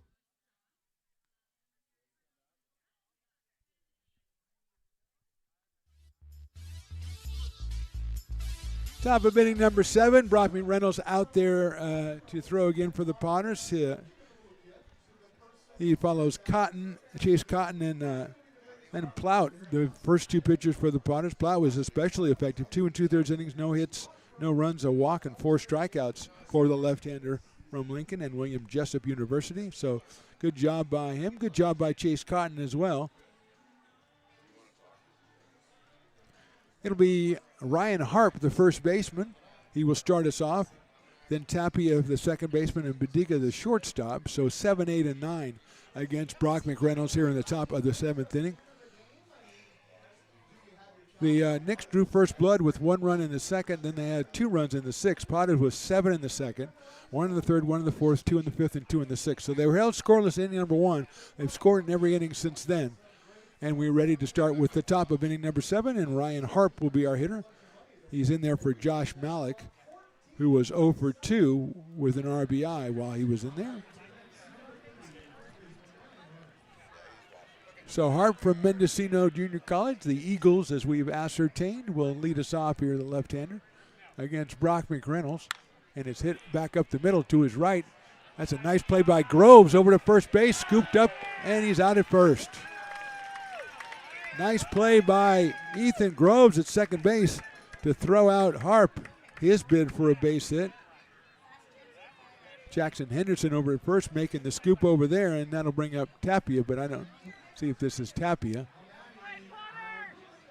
Yeah, it is Tapia, the switch hitter batting left-handed against the right-hander Brock McReynolds.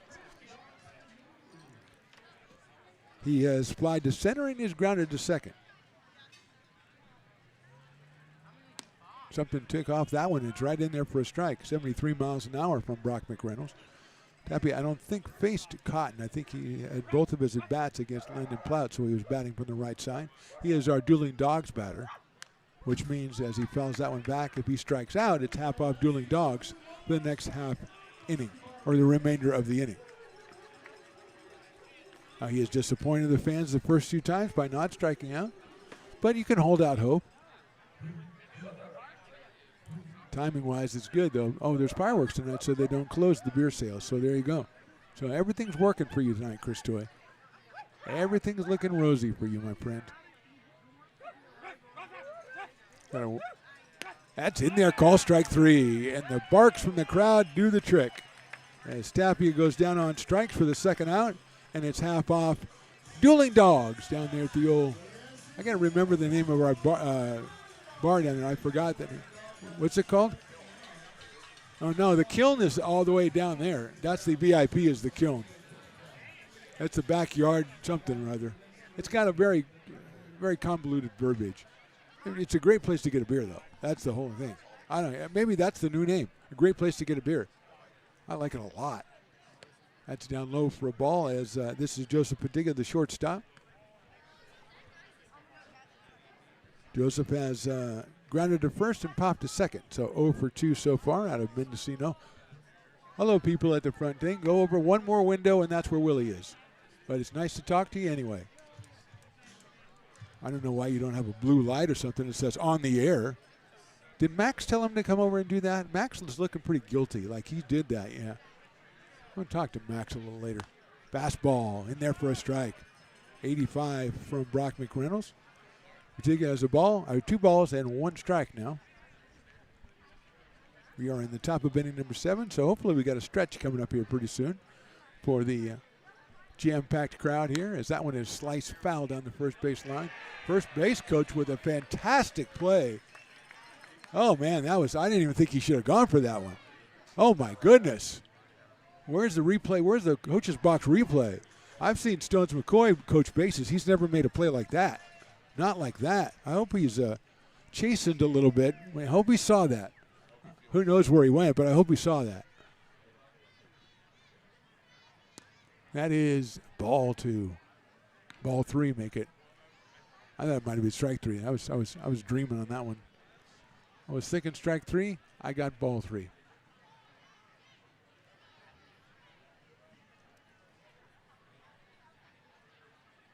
That went a little bit too high, ball 4. So Patiga goes to first base. It'll bring up Drake Portress. And we got some new interns as I look at my intern rankings. Of course, Sydney is back from last year. She's down the merchandise stint, though. That's where she works this year. Elena doing the field thing. She's fantastic. Lutz Statwalker, who now is management. And then we got our guys, Lucas and Max, doing the point streak and TrackMan. And, of course, we got Evan. But, I mean, Evan has so many things we're going to be able to grade him on that I don't know how we're going to be able to even assess what he's doing. Yeah. Yeah. I'll go back to the backstop on a wild pitch. And Patiga going out of second base. Evan will find out that when you're in a position like he is where you're running things, if anything goes wrong, it's your fault even if you had nothing to do with it. And that's something you got to learn these kids today. I think he's out of Bella Vista, and I think that's going to be a problem. He's a Bronco. Yeah. Where are you going to college now? Cal Poly, that's right. Very impressive, by the way. He's a business guy. Yeah, yeah. Very big. He's got a head for figures, okay? All I got to do is keep us on the air is the figure that I got to take. You know, that's great. You can go to Cal Poly all you want, but keep me on the air. That's not until September, man. August, maybe? August? Okay. College starts so weird. When I went to college, we started at the end of September. And now I think by the end of September, they've already graduated. The umpire just told us to look at the catcher, so we did. He said, hey, you guys look at the catcher.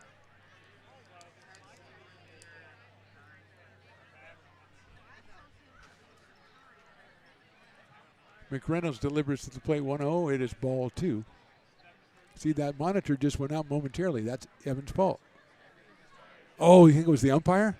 He is that powerful. He really is. That guy has us a little bit scared. A little bit sheepish, I think. There's a nice fastball in there for a strike.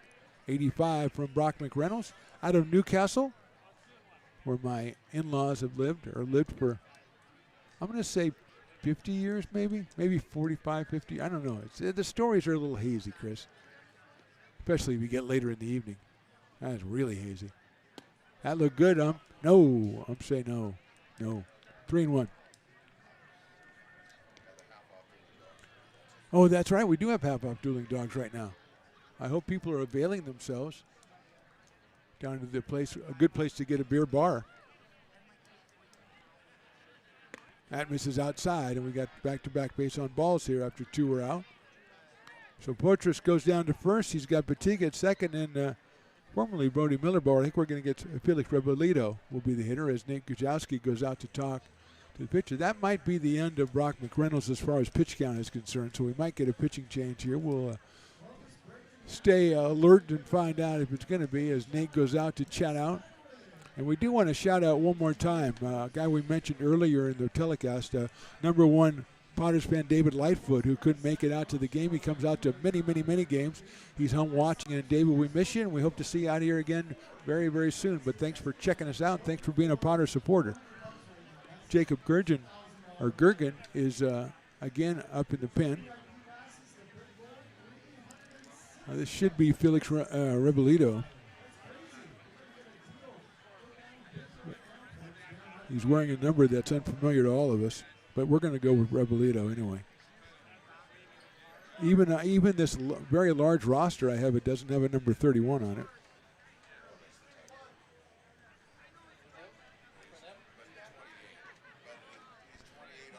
It's Felix Rebolito, Will.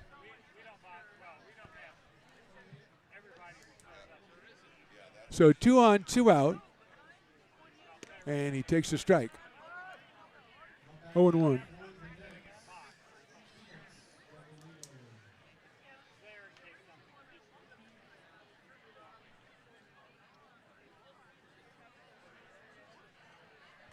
So he's in for Brody Miller, who walked, was hit by a pitch and struck out.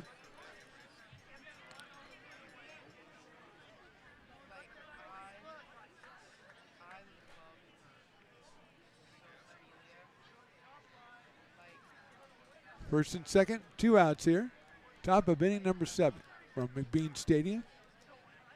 Breaking ball inside.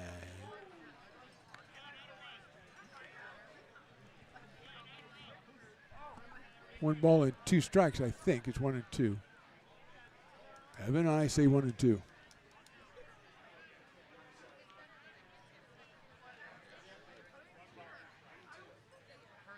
That's inside again. I almost hit him. So 2 balls, 2 strikes. That's what the umpire is flashing. Oh, the peace sign. Riley used to love that. He said it was reminded him of Richard Nixon, which is one of his favorite politicians. Yeah. I know. I said Ringo Starr does that too. He said, I never heard of Ringo Starr. I know who Richard Nixon is. That's ridiculous. Check swing, and that pops down the first base line. Yep. He used to love 2-2 counts because every time he'd always flash the 2-2, and I'd say peace and love. And I don't know who that is. He'd say. I gave him the I am not a crook. He still backed him because he liked his stance on foreign policy. He said he was good working with China and stuff. It was different. It was a different time. Will Tokar on deck for the Novato Knicks.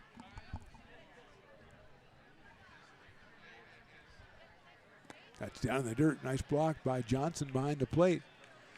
It'll fill it up at 3 balls and 2 strikes.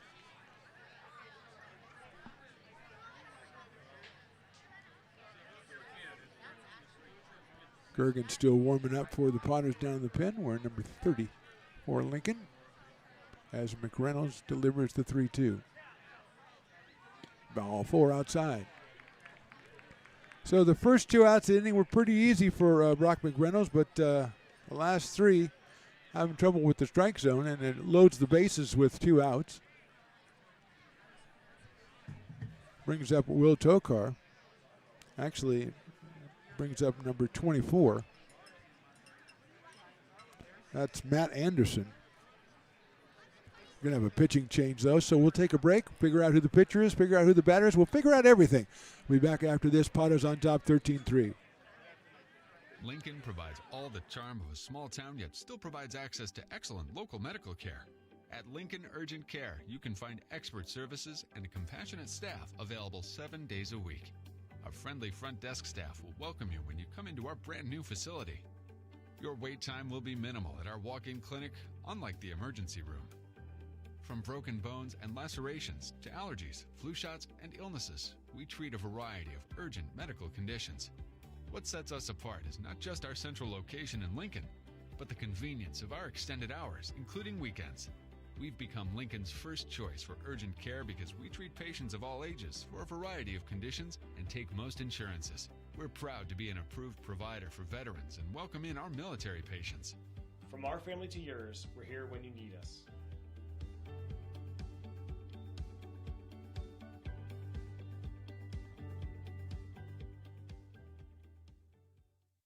Hey, baseball fans, you may have noticed our scoreboard goes out from time to time. You can help us get a new one. Give $20 and get a chance at winning 2 tickets to some of the region's biggest events, like the Outlaw Festival with Willie Nelson, Bob Dylan, and John Mellencamp, a Sacramento Kings game, or Ringling Brothers Circus. All proceeds benefit the Big Swing Capital Campaign. You can buy now at friendsofmcbean.org. Hey everyone, this is Alex with the Downtown Lincoln Association. We're super excited to kick off Lincoln Loves Local, a new campaign designed to spotlight amazing businesses that make Lincoln so unique. We partnered with Dalila from UN Social Agency to create short, high-quality videos that help boost your visibility and reach right here in the Lincoln community. Each video will be shared on DLA's social media and newsletter, making it easy for locals to discover and support your business. So let's celebrate what makes Lincoln special together.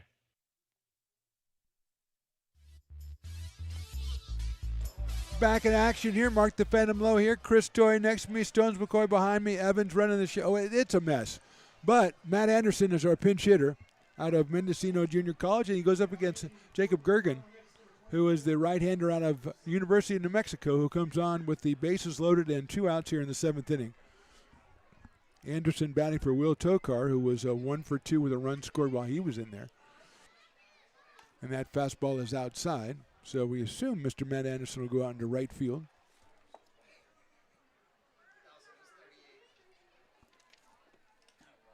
One ball and no strikes. Potter's pitcher's really good on the control. Until this past inning, they got 2 outs quickly here and then 3 walks in a row. And now quickly 2-0 on the pinch hitter, Matt Anderson. Troy Rizzo is slated to be next. We'll see if we have a pinch hitter as well when he comes to the plate. Swing and a miss. Good fastball at 88 from Gergen. Jacob at 6'2", 175. His birthday the same day as my wife's. That's great, and I didn't get him anything. I spent all the money on the missus. I'm sorry, Jacob. Spent all the money on the missus. 2 balls, 1 strike. Swing and a miss again. He pumped it up to 89 there. I still think he's upset about the present thing. 2 balls, 2 strikes. Potter's on top 13-3, but the Knicks with the bases loaded here and 2 outs.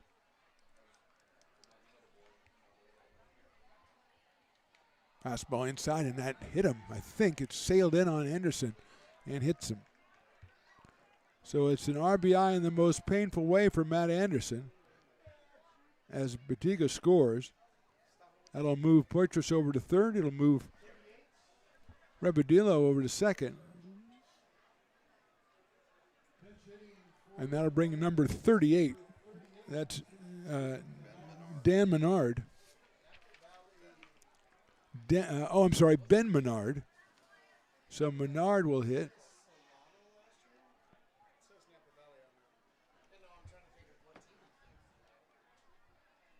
Rizzo was 0 for 2 while he was in there.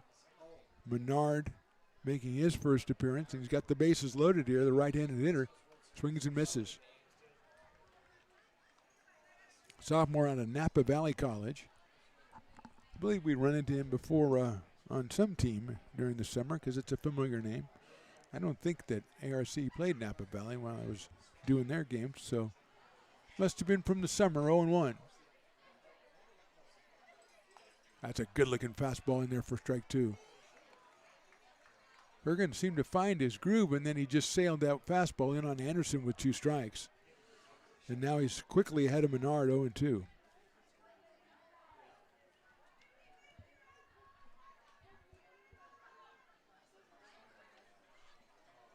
Here's the 0-2 coming up. Sails the off-speed pitch outside. Little waste pitch for 1 ball and 2 strikes on Ben Menard. Benny Lenciano is scheduled to be next as the umpire again. He's got too many people outside of the dugout. He is really a stickler on the too many people outside the dugout rule.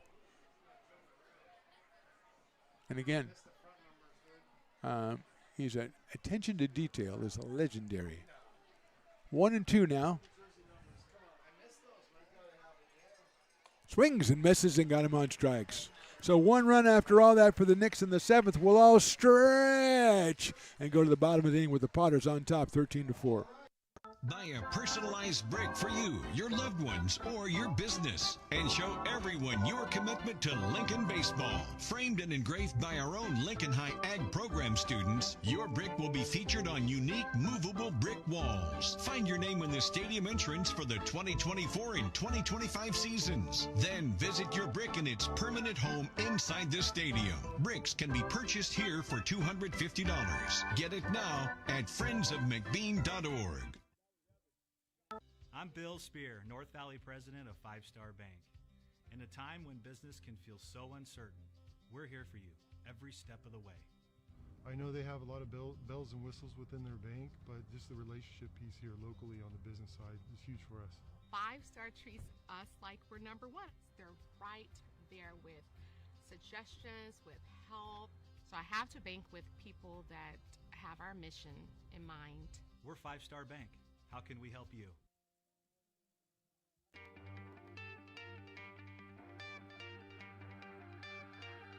Gooseport Public House. We have sports on 10 big screen TVs, 23 beer taps with classics and crafts, a full bar with creative craft mixed drinks, live music, and most importantly, great fresh food. In downtown Roseville off Vernon Street, only 15 minutes from the ballpark. See ya at Gooseport.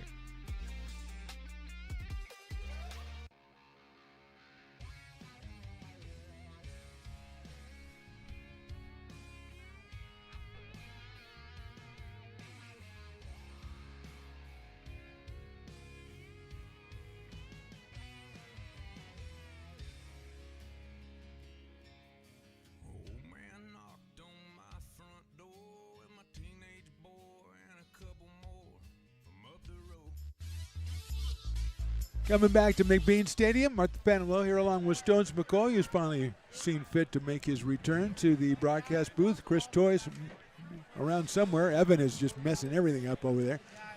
Our new pitcher is Cooper Killian out of Butte College. He will face Jackson Henderson, then Ethan Groves, and Jimmy Radler for the Potters. Not even close.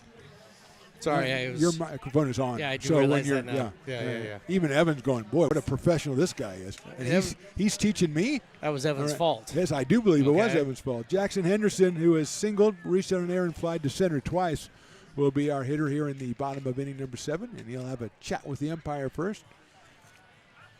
And then step on in against Cooper Killian, who is the 5th pitcher for the Novato Knicks. Skaggs, Aguilar, Utera, Spencer, and now Killian.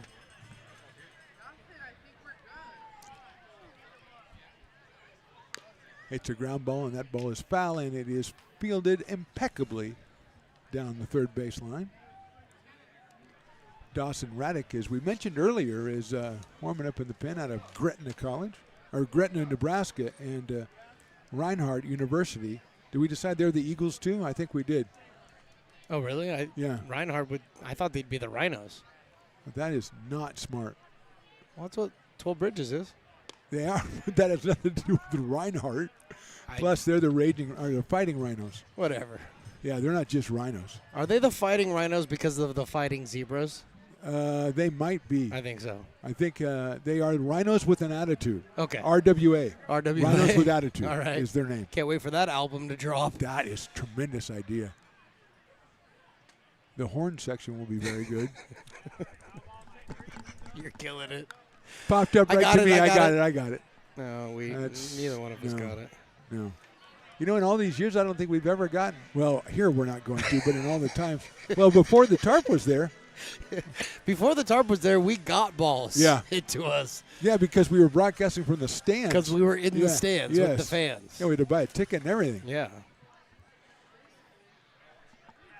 0-2 on Henderson. Hits it sharply to the hole, and it's in the left field for a base hit. Second hit for Jackson Henderson.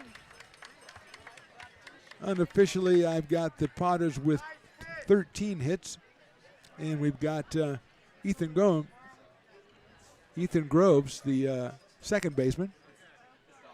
Came on in the fifth inning for Diome and grounded out to shortstop, so he will make his second appearance. Ethan from Elk Grove, California, and Sac City College. As we've talked about the Panthers. Umpire waves to us. I think he just likes us. Yeah, he just waves to us. We like to talk, but we don't talk with words. We talk with waves. No, we do. Piper has really been working hard today. I mean, this is a great Piper this season. Come back. I mean, maybe went to rehab during the offseason or something, because come back with a pep in the step. There's a strike. Pep in the step and a few extra pounds. He definitely went to rehab. He went to rehab and they had a good cafeteria there. Yeah, great cafeteria food. Well, if I'm not doing what I'm doing to get to rehab, I better start eating. But the hot dog kid is back, so he did not get eaten. Swung on and missed on an outside off-speed pitch at 68 miles an hour. And Groves quickly is behind the count 0-2.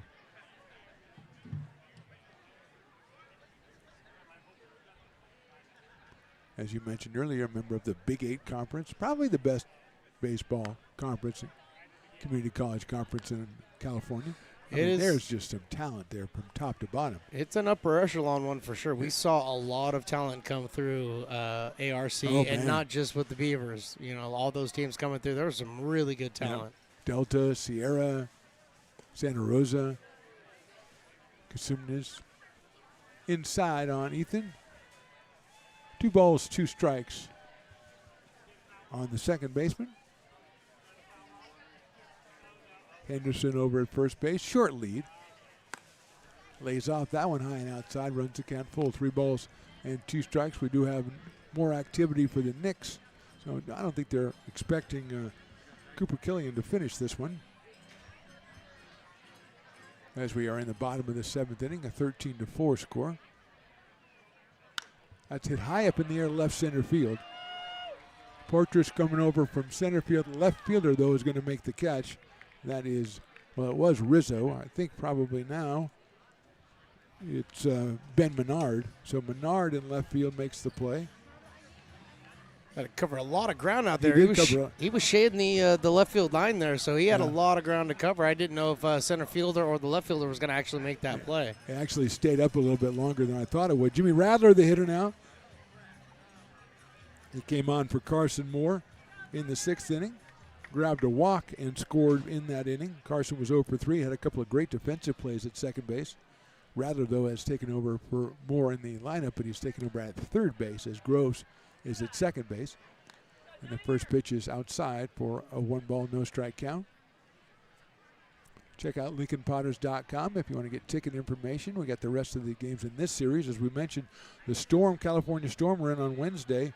Then the Chico, the Lone Wolves are in on, that would be Friday and Saturday. And the Storm are back on Sunday the 31st. So busy week coming up. Really nice to have Chico back in the mix, too. I know it's not the Heat, but, boy, we had some great rivalries with those Chico squads, and it's just nice to have Chico back in the mix. It really is. Really good. High pop-up. Shortstop, that's Patiga calling for it. And he will make the play for the second out. 2 down. Runner still at first base. That's Henderson. And Ethan Johnson, the catcher, who has been at the plate one time, was hit by a pitch. So kind of painful reminder as he walks up here with his yellow. Is that now an ankle guard or shin guard? It's the half. Shin, it's the ankle, foot shin guard. But he's rocking Pittsburgh Pirates colors. I kind of like it. Yeah, I guess I like it. I guess I do too. He takes the ball 1-0. 2 out, 1 on. Ryan Jackson on deck, the Padres left fielder tonight. There was a couple hits and a walk. That one just a little bit too high. I think the unquestioned hitting star for the Padres tonight, the number 9 hitter, Perrin Bland. 2 singles and a home run, 3 runs batted in. And he's made a couple of nice plays at shortstop, making the difficult look easy. So an all-around auspicious debut from the shortstop from Meridian, Mississippi. Definitely the front runner for the first player of the game of the Padres 2026. Oh, That's man. right. That's hotly contested, too. Oh, yeah. Last year, it was more hotly contested last year because we had guys who were player of the game, and then they said, I had another good game. I said, well, you got to get somebody else in there. And said, why? It was very tough. It was really getting texts and was emails. yes. It was ridiculous. That is in there for a strike. Getting people's, representatives, I'm the legal counsel for this guy, and, he thinks he should have been player of the game. Hey. They were meeting me in the parking lot post game. It was said, not good. All I said was, Willie did it. I said Evan didn't, but Evan didn't wasn't work here yet. Yeah, that is high for ball 4. So Johnson go down to first base. He's been up twice. He's got a hit by pitch and a walk. And here is Ryan Jackson. You've mentioned tonight, I don't know, maybe half a dozen times about the size of this crowd tonight. I have. And how really electric it's been in here. It is a sellout. Of course it's a sellout. It's a sellout. I had to go downstairs, though, and I had to verify with the ticket Talk to the office people. and everything. Yeah. It's a sellout, and we see 1,700. So wow, you got 1,700 of your closest fans sitting in the building right now. Well, they it's do pretty like me. impressive. That's right, yeah. Jackson takes outside. 1-0. Yeah, it felt like that because every seat's taken and there's still 100 people walking around. Exactly. So that's a sellout. And I did confirm it. There is, it's not standing room only left. It's walking room only. That's so right. Yeah, you were correct. WRO. Yeah. Fouled off by Jackson. He waited and waited and waited and finally swung and fouled it off. So it's a ball and a strike on Ryan. Well, these breaking balls that he's been throwing up there, they're a lot slower than the breaking balls that were coming from the 4 or 5 pitchers previous. Yeah. Coming in at 64, 65. So you definitely got to stay back on these. That one down low for a ball. Yeah, it's tough to adjust when every time you bat, you're batting against a different pitcher. And Ryan is one of the guys who's been in there since the beginning. He had a single in the second, single in the third, struck out in the fourth, and then walked in the sixth. He takes a strike right there, so evens it up at 2-2. And we give the umpire a bad time, jokingly, of course, but he's called a pretty good game, I think. He's been pretty right in there tonight. He's been very good as far as his zone has been concerned. It's just the looking down at the dugouts. Yes. Well, he does get involved in a lot of things. That's 3-2 now. But you're right. We got to give him a little grace because this is only a 2-man crew. We're not in PEO play, right. So we only have 2 guys here. So he's got to do a little bit more of a job than he normally does. So if there's 3 guys out of the dugout and not 2, he's got to be the one to see that. Exactly. Yeah, exactly. Yeah. Dugout enforcement is huge. 3-2 pitch is outside, ball 4. Didn't miss by much. There's a nice pitch just below the zone. Hoping to maybe get a swing there, but really, really good at bat by the Potters. Perrin Bland is our hitter. He has walked and scored in the second. He singled in the third. He had a home run in the fifth, and he singled in 2 more runs in the sixth. So 3 for 3. He scored twice. He's driven in 3, and he's up here with the bases loaded. And I see a debut for the ages looming on the horizon is all I'm saying. He could become a Potters legend in He game could, 1. Absolutely. Well, the Potters love guys who hit home runs in their first game. Oh, that's an understatement. He waited until his third at bat, but still. Yeah. You are a legendary Potter if you hit a home run in your first game. And some have hit it in their first at bat. 1-0 on Perrin. Takes that one. He takes it for a strike. Looks like he thought it might have been a little bit downstairs. And it looked like he may have been taking that one just all the way. I mean, he's been seeing breaking balls since he's been up there, and he watched his cohort just before him see 4 breaking balls out of the zone. So, yeah, 1 ball, 1 strike. Takes that one down low and inside, 2-1. No activity right now. We had somebody throwing for the Knicks. Nobody right now. Potters have somebody up. I don't know if they're throwing down there still. Tough when you come into pitch, though, and you have to sit for a long time, especially early in the season. 2-1 coming up. Bland chops it out toward shortstop. Badiga's going to go to second for the force, and that's the end of the inning. So Potters don't score in the inning. We go to the top of inning number 8. Potters on top, 13-4.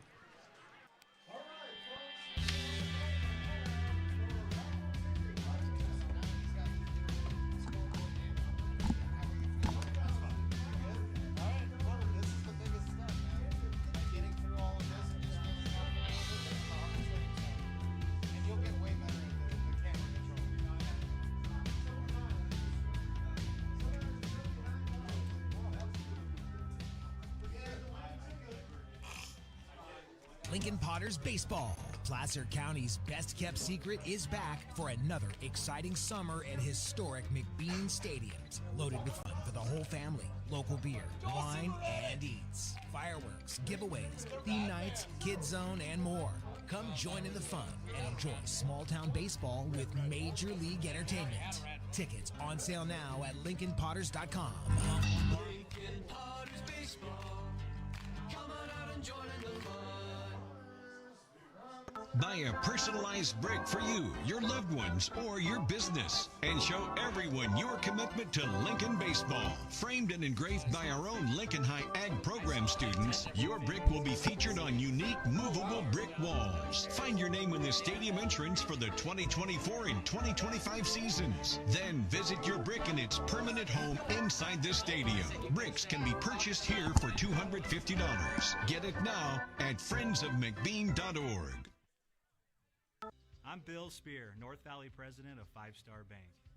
In a time when business can feel so uncertain, we're here for you every step of the way. I know they have a lot of bells and whistles within their bank, but just the relationship piece here locally on the business side is huge for us. 5 Star treats us like we're number one. They're right there with suggestions, with help. So I have to bank with people that have our mission in mind. We're 5 Star Bank. How can we help you?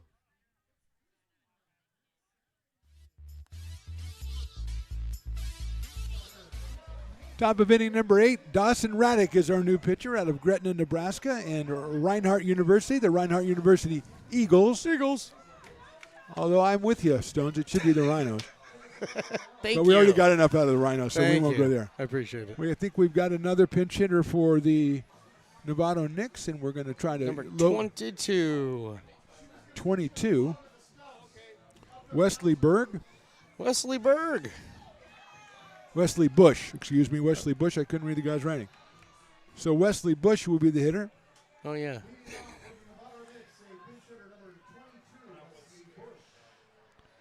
Vinny Lencioni was 1 for 3. Scored a run and drove in a run. Here's Wesley Bush. Against Dawson Raddick, who delivers a strike on the inside corner. I just love that delivery from Raddick. It's nice to see him back on the bump for the Potters. Yep. And that 3/4 sidearm delivery is just, it's so hard to hit. And we have huge viewership in Nebraska, and he really helps us. Oh, yeah. Yeah. Well, without him, we're nothing in Nebraska. Cornhusker State really gets behind our broadcast, and now having Dawson Raddick makes it solidified. Okay, maybe he started it. I don't know. Maybe. Probably. Swing and a miss. Bush out of Mendocino Junior College, and he is 1 ball, 2 strikes. Scheduled Dominic Joseph and Ryan Harp, the next two for the Novato Knicks, who are down 13-4.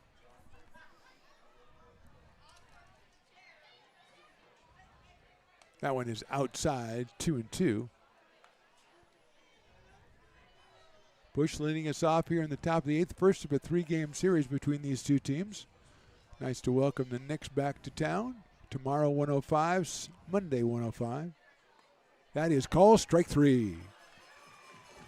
Great pitch there by Raddick, catching the outside corner, getting his first strikeout. While I'm thinking about it, let's I got to do the shout out to the Do number it. one Potters fan watching from Do it. home right now. We love you, David Lightfoot. We're thinking about you. We miss you out here, and we hope you're getting better. And we'll see you out here at the ballpark soon. Dominic Joseph, the second hitter in the inning. He has singled, grounded out, and grounded out again. He does have an RBI, and he takes inside for a ball. That's a tough look, Stones, because when you got a guy coming down like that, a submarine, and he's pretty close to the plate anyway, and he's between you and the plate. That's a tough look. You can't get your hands out in front of it, out of the way. There it is again, right there, and just a little bit inside, 2-0. Well, that's exactly what he's trying to do. He's trying to throw that ball up under his hands. He realizes that he's crowding the plate. Yeah. So the best thing you can do as a submariner is put it right underneath his hands. Well, that's what he's doing. And what happens? It's 2 balls and no strikes. Well. So where's your strategy now? Not according to the scoreboard. That is classic. 3-0. The umpire heard you and said, wait a minute. Because as we said, he has baby monitors in every room. So room. He can hear everything. Trying to pull one over on him must have been tough. He tapped my phone. Oh, he didn't have to. He has the operators call them and tell you what you said. That's in there for a strike.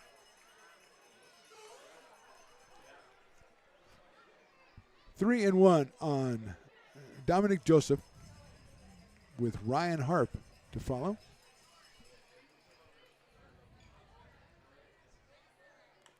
Chop foul, and that's right there. He threw it right where he wanted to throw it because it's enough of a strike that you have to take it.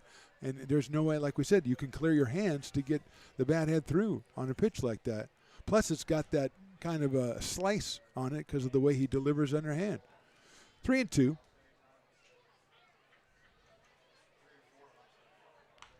Chopper out toward shortstop, and Bland's got it across his body to first. It gets by. It is an infield single, though. He might have been disconcerted when Jimmy Rattler took a dive in front of him and tried to cut it off. Bland going to his right, throwing on the run, and it'll be an infield single for Dominic Joseph, his second hit of the game. Well, it was really impressive that he's able to stay with that, with the dive right in front of him. But you're right. I mean, it definitely took a step or two away from him to get planted and fire over a good throw. So that's probably what broke that up. But, again, the concentration to stay with that ball, keep it on the infield, hold him to a single, not too shabby. In that situation, you almost want Rattler not to dive because if he does get the ball, I don't think he can get up and throw the guy out at first anyway. But, again, Potters are all about effort, so you're not going to criticize a guy for taking an effort like that. Effort and intensity. Here's Ryan Harp. He takes outside for a ball, 1-0. Harp came on and grounded out to second back in the seventh inning, so he is 0 for 1. Took over for Josh Malik, who was 0 for 2 with an RBI while he was in there at first base. Harp takes outside again. Quickly 2-0 on Ryan. He's followed by Tanak Tapia. He's scheduled anyway, the second baseman.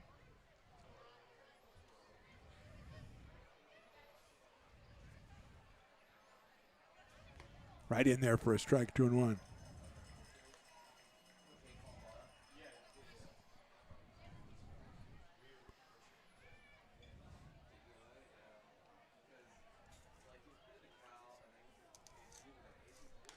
That one's fouled out of play to the left, so it's 2 balls and 2 strikes now.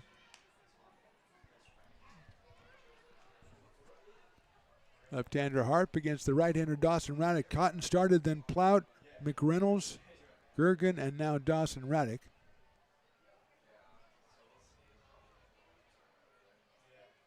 That one misses badly outside. Nice block by Johnson behind the plate.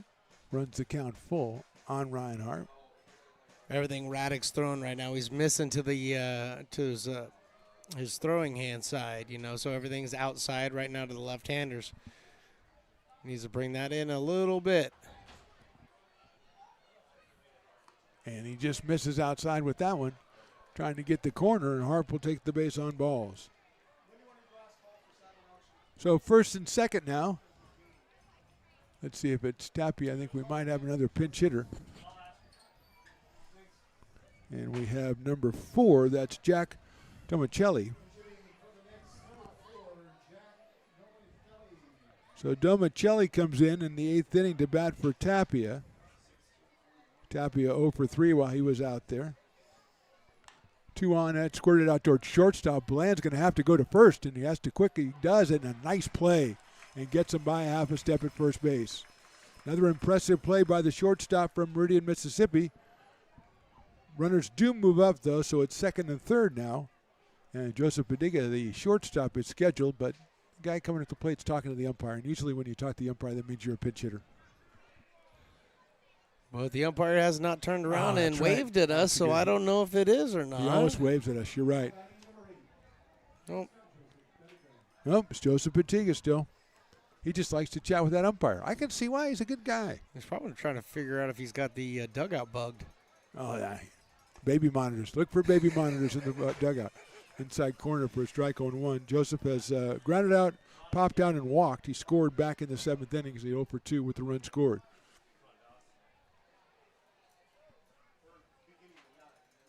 That one is in there for a strike. I was willing that to be up high enough. I was willing it to be higher. I moved the guy's knees down just so the ball could be in there for a strike. I can do that. 0-2. Miss you, brother. Yeah, I know my mic's on, but it's the general manager of the Potters. What am I supposed to do? Just pretend like he's not standing behind me? Turn your mic off and do your chit-chat. And do your confab. I turned my mic off, but now I'm yelling into phantoms. Folks. Thank you, Matt. 1-2 is outside. 2 balls and 2 strikes. Usually I last till about the 11th game before I decided to give it all up and go to the coast or something. Now I didn't even make it to the 11 innings. Yeah, it's all right. 2-2.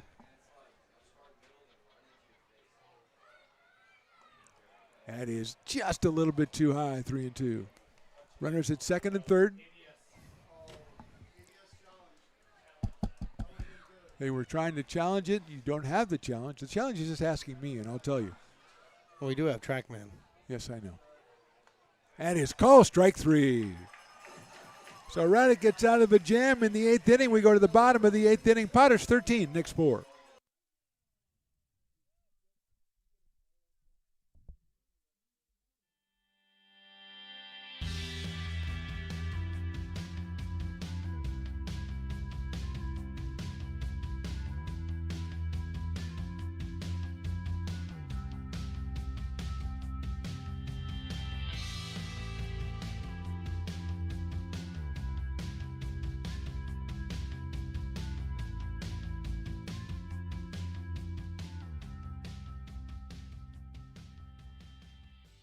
Lincoln Potters Baseball. Placer County's best-kept secret is back for another exciting summer at historic McBean Stadiums. Loaded with fun for the whole family, local beer, wine, and eats. Fireworks, giveaways, theme nights, kids zone, and more.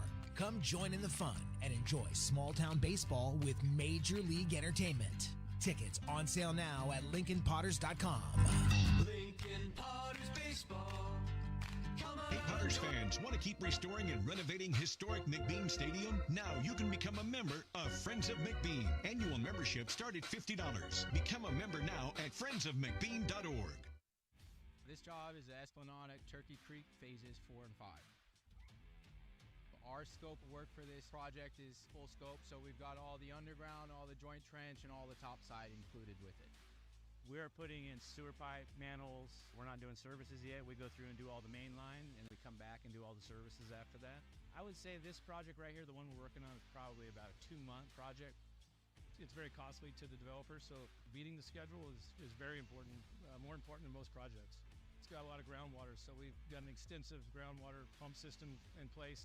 It's just cool to be a part of the built environment and know that for the next 100 years that people are going to use and enjoy what we've created here today.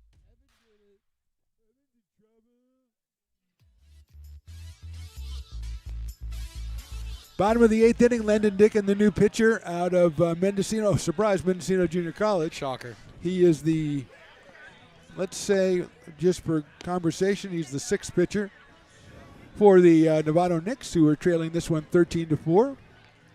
We will go with the top of the lineup. We are slated to go with the top of the lineup. It's Jordy Lopez, Luke Euler, and would be Landon Edmonds would be the 3rd hitter.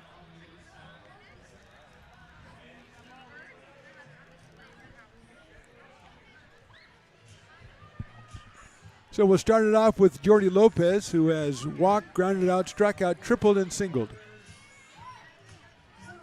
Out of UC Berkeley. And coming to us from Elk Grove, California, which is actually a kind of a long drive from here. Oh, man, 40 minutes. Not the, well, solid 40 minutes, 45 minutes. Solid the way you drive. But for me, it's an hour. Oh, that's true. Yeah. Because I I obey traffic signals. You're talking about from here. Well, from my house is right over there. Oh, yeah, so it's at least an hour. Yeah. Yeah. From your house, it's not. No, it's 45. You live in the Palatial Estates of of Roseville. Roseville, yeah. Gated communities. I gated it, though. Yeah, it's It's just my your house. your front gate, yeah. It's an ugly gate, but, I mean, you'll don't- paint it or something. I don't let people in, that's I for know. sure. 2-0. 3-0. 80 miles an hour from the new right-hander.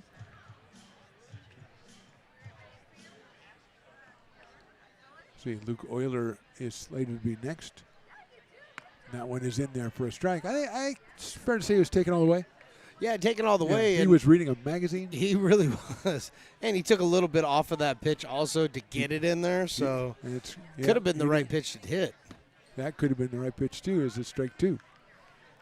3-2.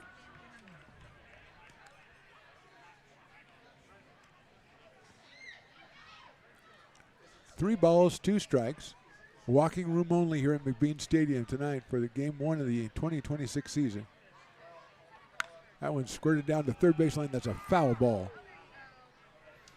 See, the third base coach didn't even make an effort to go after that. No, of course. Yeah, we've 'Cause seen some good defensive plays by our base coaches. Because he's not me. Yeah, didn't really see you make any plays when you were coaching. You think You you'll were get back paying- out you there were this year? paying attention. That's probably no, true. and absolutely not. I No. will not be getting back out there this year.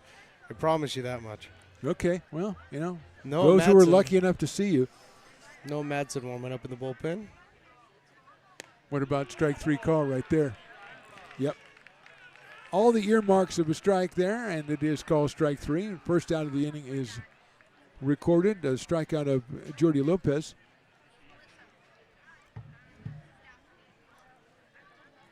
And Luke Euler will be our second hitter. The designated hitter struck out at a sacrifice fly, walked, and then struck out 2 more times. So Euler looking for his first hit of the game. Breaking ball swung on and missed.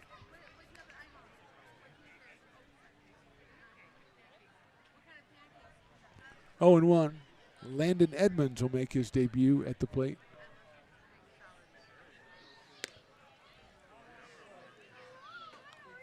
On deck. Actually, he grounded out to first back in the 6th inning. So that was his debut. Swing and a miss. He'll make his debut base hit. That's my prediction. Yeah, I was saying you were just I was slow rolling. kind of this. looking in the Yeah, future, saying yeah. how he's going to break into the hit column. Correct. Yeah, that's what I was saying. I understood. I know the people out there did as well. I'm sure they did. Hit foul down the third base line. I'm sure they were hanging on every word.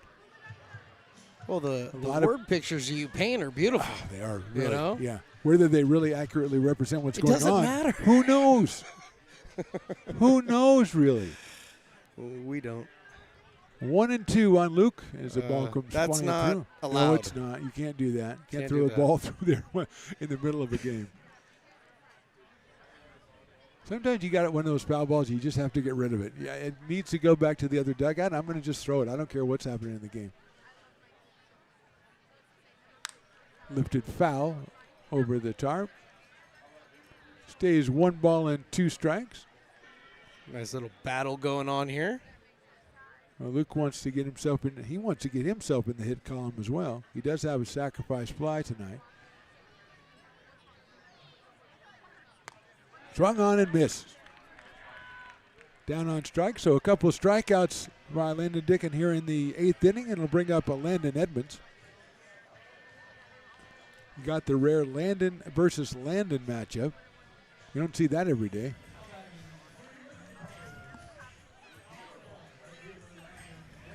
Landon out of Sneed College, or Sneed State College, from Franklin, Tennessee. Left-handed hitter takes a fastball. 84 from Landon Dickin, who has a couple of strikeouts and as many batters faced here in the bottom of inning number 8 with his team behind 13-4.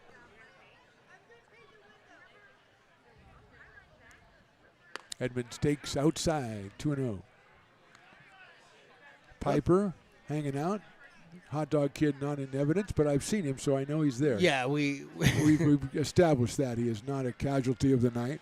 Thank goodness. As I think you might be. 2-0 pitch misses outside, 3-0. Like that silent little jab there. What's that? What? I'm sorry. No, he's doing a really good job though. As a coming in from the bullpen for the Knicks, what you want to do in this situation is you just got to go up there and throw strikes. And he does. And that's what he's doing. There you go. He did throw 3 balls before that. But just to clarify, that was a strike. Yeah. Currently, there's nobody on base. This is exactly what the Knicks need to do. They need to get out there, throw strikes, get outs, and try to do something. That's right. I like where you're going on that. He takes outside for a ball. A lot of suspense on that one, though. Jackson Henderson, the hitter. Jackson has been with us since the first inning. In the second inning, he singled, reached on an error in the also in the second, flied to center again, and then singled. So a couple hits for Jackson Henderson tonight, 2 for 5.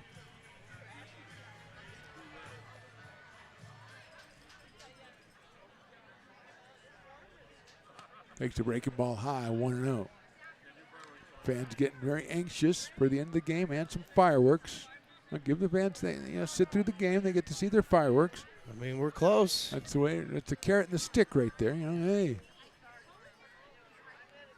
Fastball inside. They do a great job with the fireworks here. That's why people come out to them all the time, because they never disappoint. Well, did you mention to the fine folks that on fireworks nights we don't really do a post game or any of that fun stuff? Have you done that yet? I have not mentioned that yet. Okay. Well, you might want to. Well, you could have continued with the sentence and just said it right there. Oh, I did. I'm sorry. I did. There. Yeah. So, come post game on fireworks nights. We like to let the everybody enjoy the fireworks. So we just Plus, they turn off the lights in here, so we can't do anything. They do turn off the lights on us. You could say that part too. Maybe they just want us out of here. Yeah, that's a great point. That's inside. And a couple of base on balls here after 2 strikeouts. Puts runners at first and second. And Ethan Groves will be the hitter. Ethan has grounded out and flied out in 2 at-bats. Hit the ball pretty well both times, but he is 0 for 2. Out of Sac City in Elk Grove, California. Fastball misses outside. 1-0. Jimmy Radler will be next.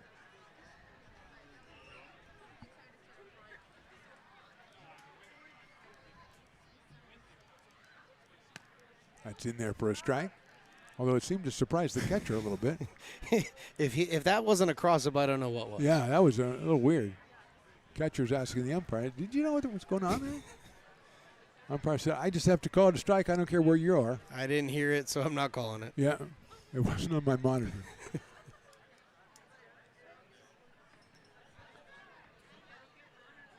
1-1 coming up to Ethan Groves. Chopper right out in front of the plate, but I think it hit him on the foot, so we're going to have a foul ball. 1 ball and 2 strikes. Chris Toy looking at the schedule to remind me that we've got a game tomorrow at 1:05 and then on Monday at 1:05 as well. So 2 more games in the series, both 1:05 affairs. It's not going to be too hot the next couple of days, so come on out and enjoy some action. Potters and the Novato Knicks. 1-2 on Ethan Groves.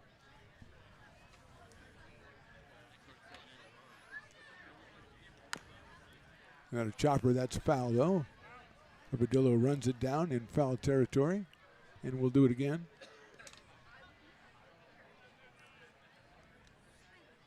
Umpire gets a new baseball. Seems very, very thankful.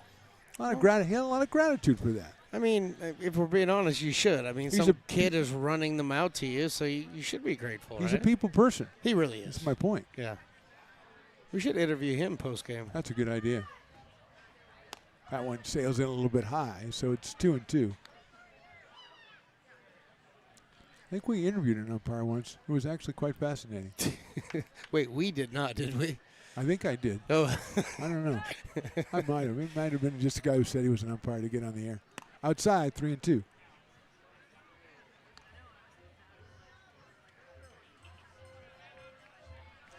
Maybe that was one of those parallel universe things, like Spider-Man or something. I think you're recalling the interview that you did with Mr. Jim Wetzel. It was. Oh, I think that's what you're recalling. That is outside. I think it was a multiverse kind of thing. That's where you live. I really do. We're going to go out. We had 2 strikeouts to open the inning from Landon Dickin. Now with 3 straight walks to load the bases. And Jimmy Radler is the hitter, but we're going to have a little meeting at the mound before we get Jimmy Radler.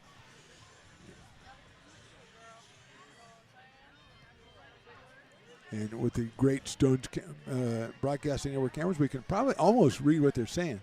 Oh, yeah. Just kind of throw it in there. Keep that. You're doing good. Give me your best John Boy right here. You can't read lips? No. Okay, never mind. Who's John Boy? John?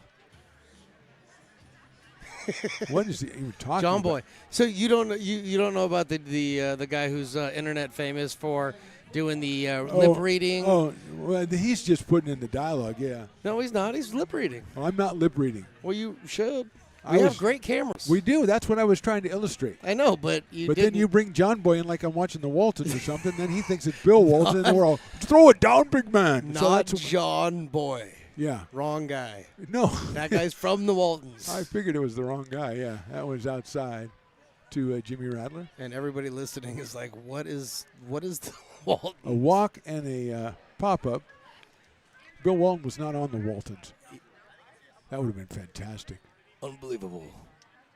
Look out, that's inside again, 2-0. Quickly warming up another pitcher, the Novato Knicks. Try to get this last out in the bottom of the 8th inning. Jimmy Radler trying to get a base hit, getting himself some RBIs out here.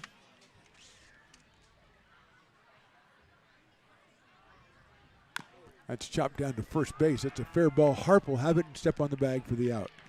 So a lot of ado about nothing, or some say much ado about nothing. We go to the 9th. Potter's on top by 9. Lincoln provides all the charm of a small town, yet still provides access to excellent local medical care. At Lincoln Urgent Care, you can find expert services and a compassionate staff available 7 days a week. A friendly front desk staff will welcome you when you come into our brand new facility. Your wait time will be minimal at our walk-in clinic, unlike the emergency room. From broken bones and lacerations to allergies, flu shots, and illnesses, we treat a variety of urgent medical conditions. What sets us apart is not just our central location in Lincoln, but the convenience of our extended hours, including weekends. We've become Lincoln's first choice for urgent care because we treat patients of all ages for a variety of conditions and take most insurances. We're proud to be an approved provider for veterans and welcome in our military patients. From our family to yours, we're here when you need us.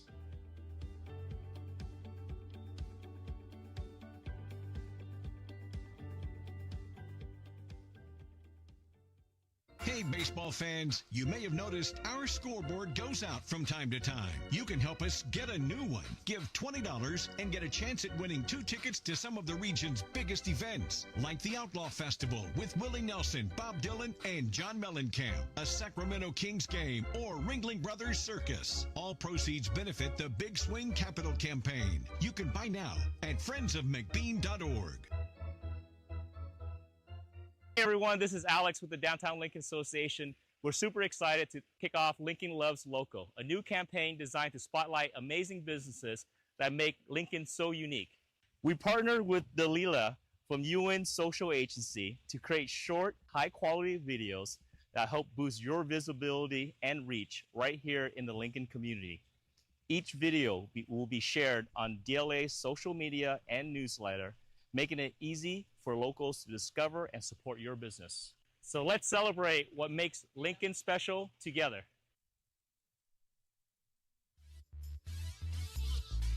Top of inning number 9 from McBean Stadium. The new pitcher is Noah Madsen out of Roseville, California. He is 6'2", 210 pounds. Undecided on his college choice as of now, and he'll face the top of the order, Drake Portress That is Felix Rebadillo and Matt Anderson for the Novato Knicks. We got a pinch hitter here, number 12. That is Kenny Lopez.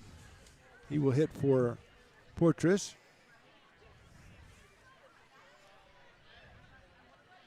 And that is in there. No, that is down low for a ball. Oh, there you go.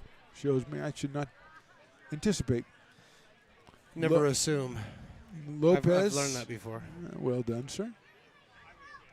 Surprisingly from Mendocino Junior College. Don't see a lot of people from there in this game. There's a strike in the inside corner.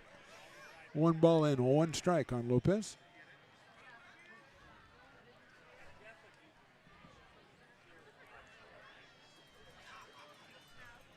Madsen, 6'2", delivers 1-1, and that is a ball, 2-1.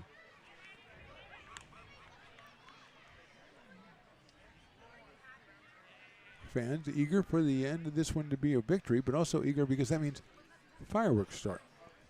I don't know if you know that, Stones, but they're very popular out here. I didn't hear about that. That one's shot back up the middle. Bland to his left makes the play look really easy for the out. Bland has looked really, really sharp at shortstop. He's got a really good arm, and he's anticipatory off the bat. He's just really good at kind of knowing where the ball's going to be played. Absolutely correct. Perrin Bland is the name, and one of the long line of Potter shortstops. I think you're going to be really enjoying watching him this year. Felix Renadillo is the hitter. Rebolito has walked in his only appearance. Takes a fastball inside 90 miles an hour.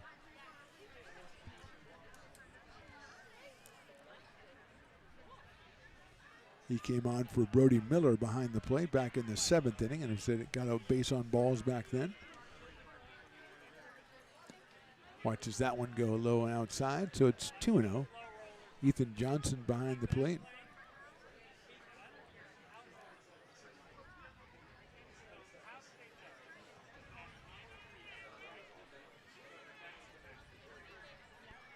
Two and 0 with Anderson to follow.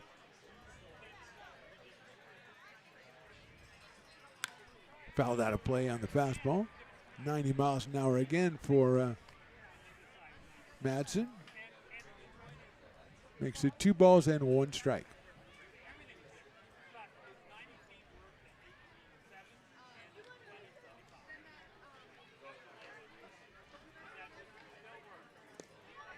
A lot of movement on that one, but didn't find the strike zone, so it's 3-1 on Rebadillo.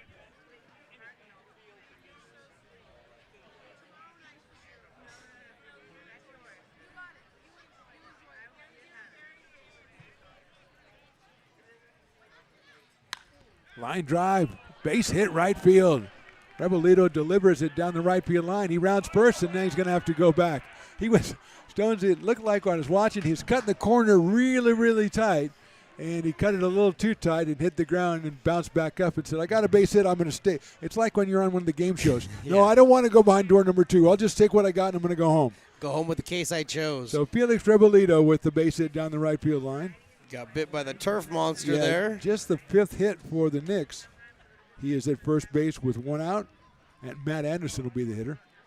Matt hit by a pitch with the bases loaded. Does a pitch inning roll back in the 7th, so he has an RBI in this one.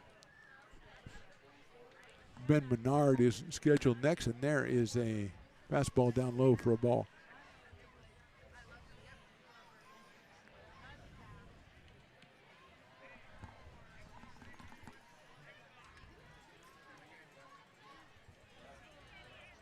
Rebolito leads off as Anderson takes a strike down the middle.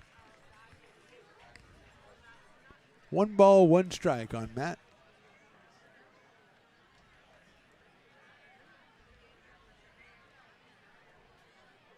Outfield straight away, medium deep for Anderson. Chopper foul down the third base line, so quickly 1 ball and 2 strikes on Matt Anderson.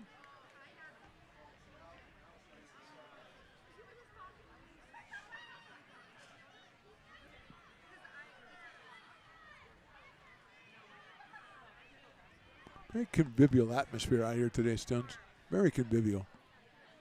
Swing and a miss. Anderson's down on strikes. Gadsden gets the K. Like I said, 1,700 of your closest, my closest friends. I mean, what do you expect? Yeah. I don't know if they had to choose between you and me, which one they'd be closest. Oh, I know friends which with. one they choose. Yeah, I do too. So I'll just exit stage left. I was going to exit stage right. Okay. There you go. Ben Menard, who struck out back in the 7th, is the final chance for the Novato Knicks here, and he'll take that off-speed pitch a little bit too high. 1-0.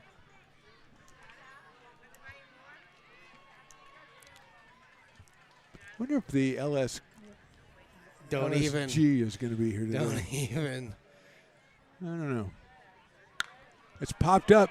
First baseman calls for it. That is Henderson. Makes the catch, and that's your ball game. So the Potters score 7 times in the second. Use that to coast their way to a win. Perrin Bland is the big hitting star with a home run and 3 runs batted in. Your final score, Potters 13 and the Knicks 4. On behalf of Mark the Phantom Lowe, Stones McCoy, Chris Toy, Evan, Luke Stoutwalker, Lucas, Matt, Willie Preston, and everybody else, we say thank you for watching. We'll see you next time.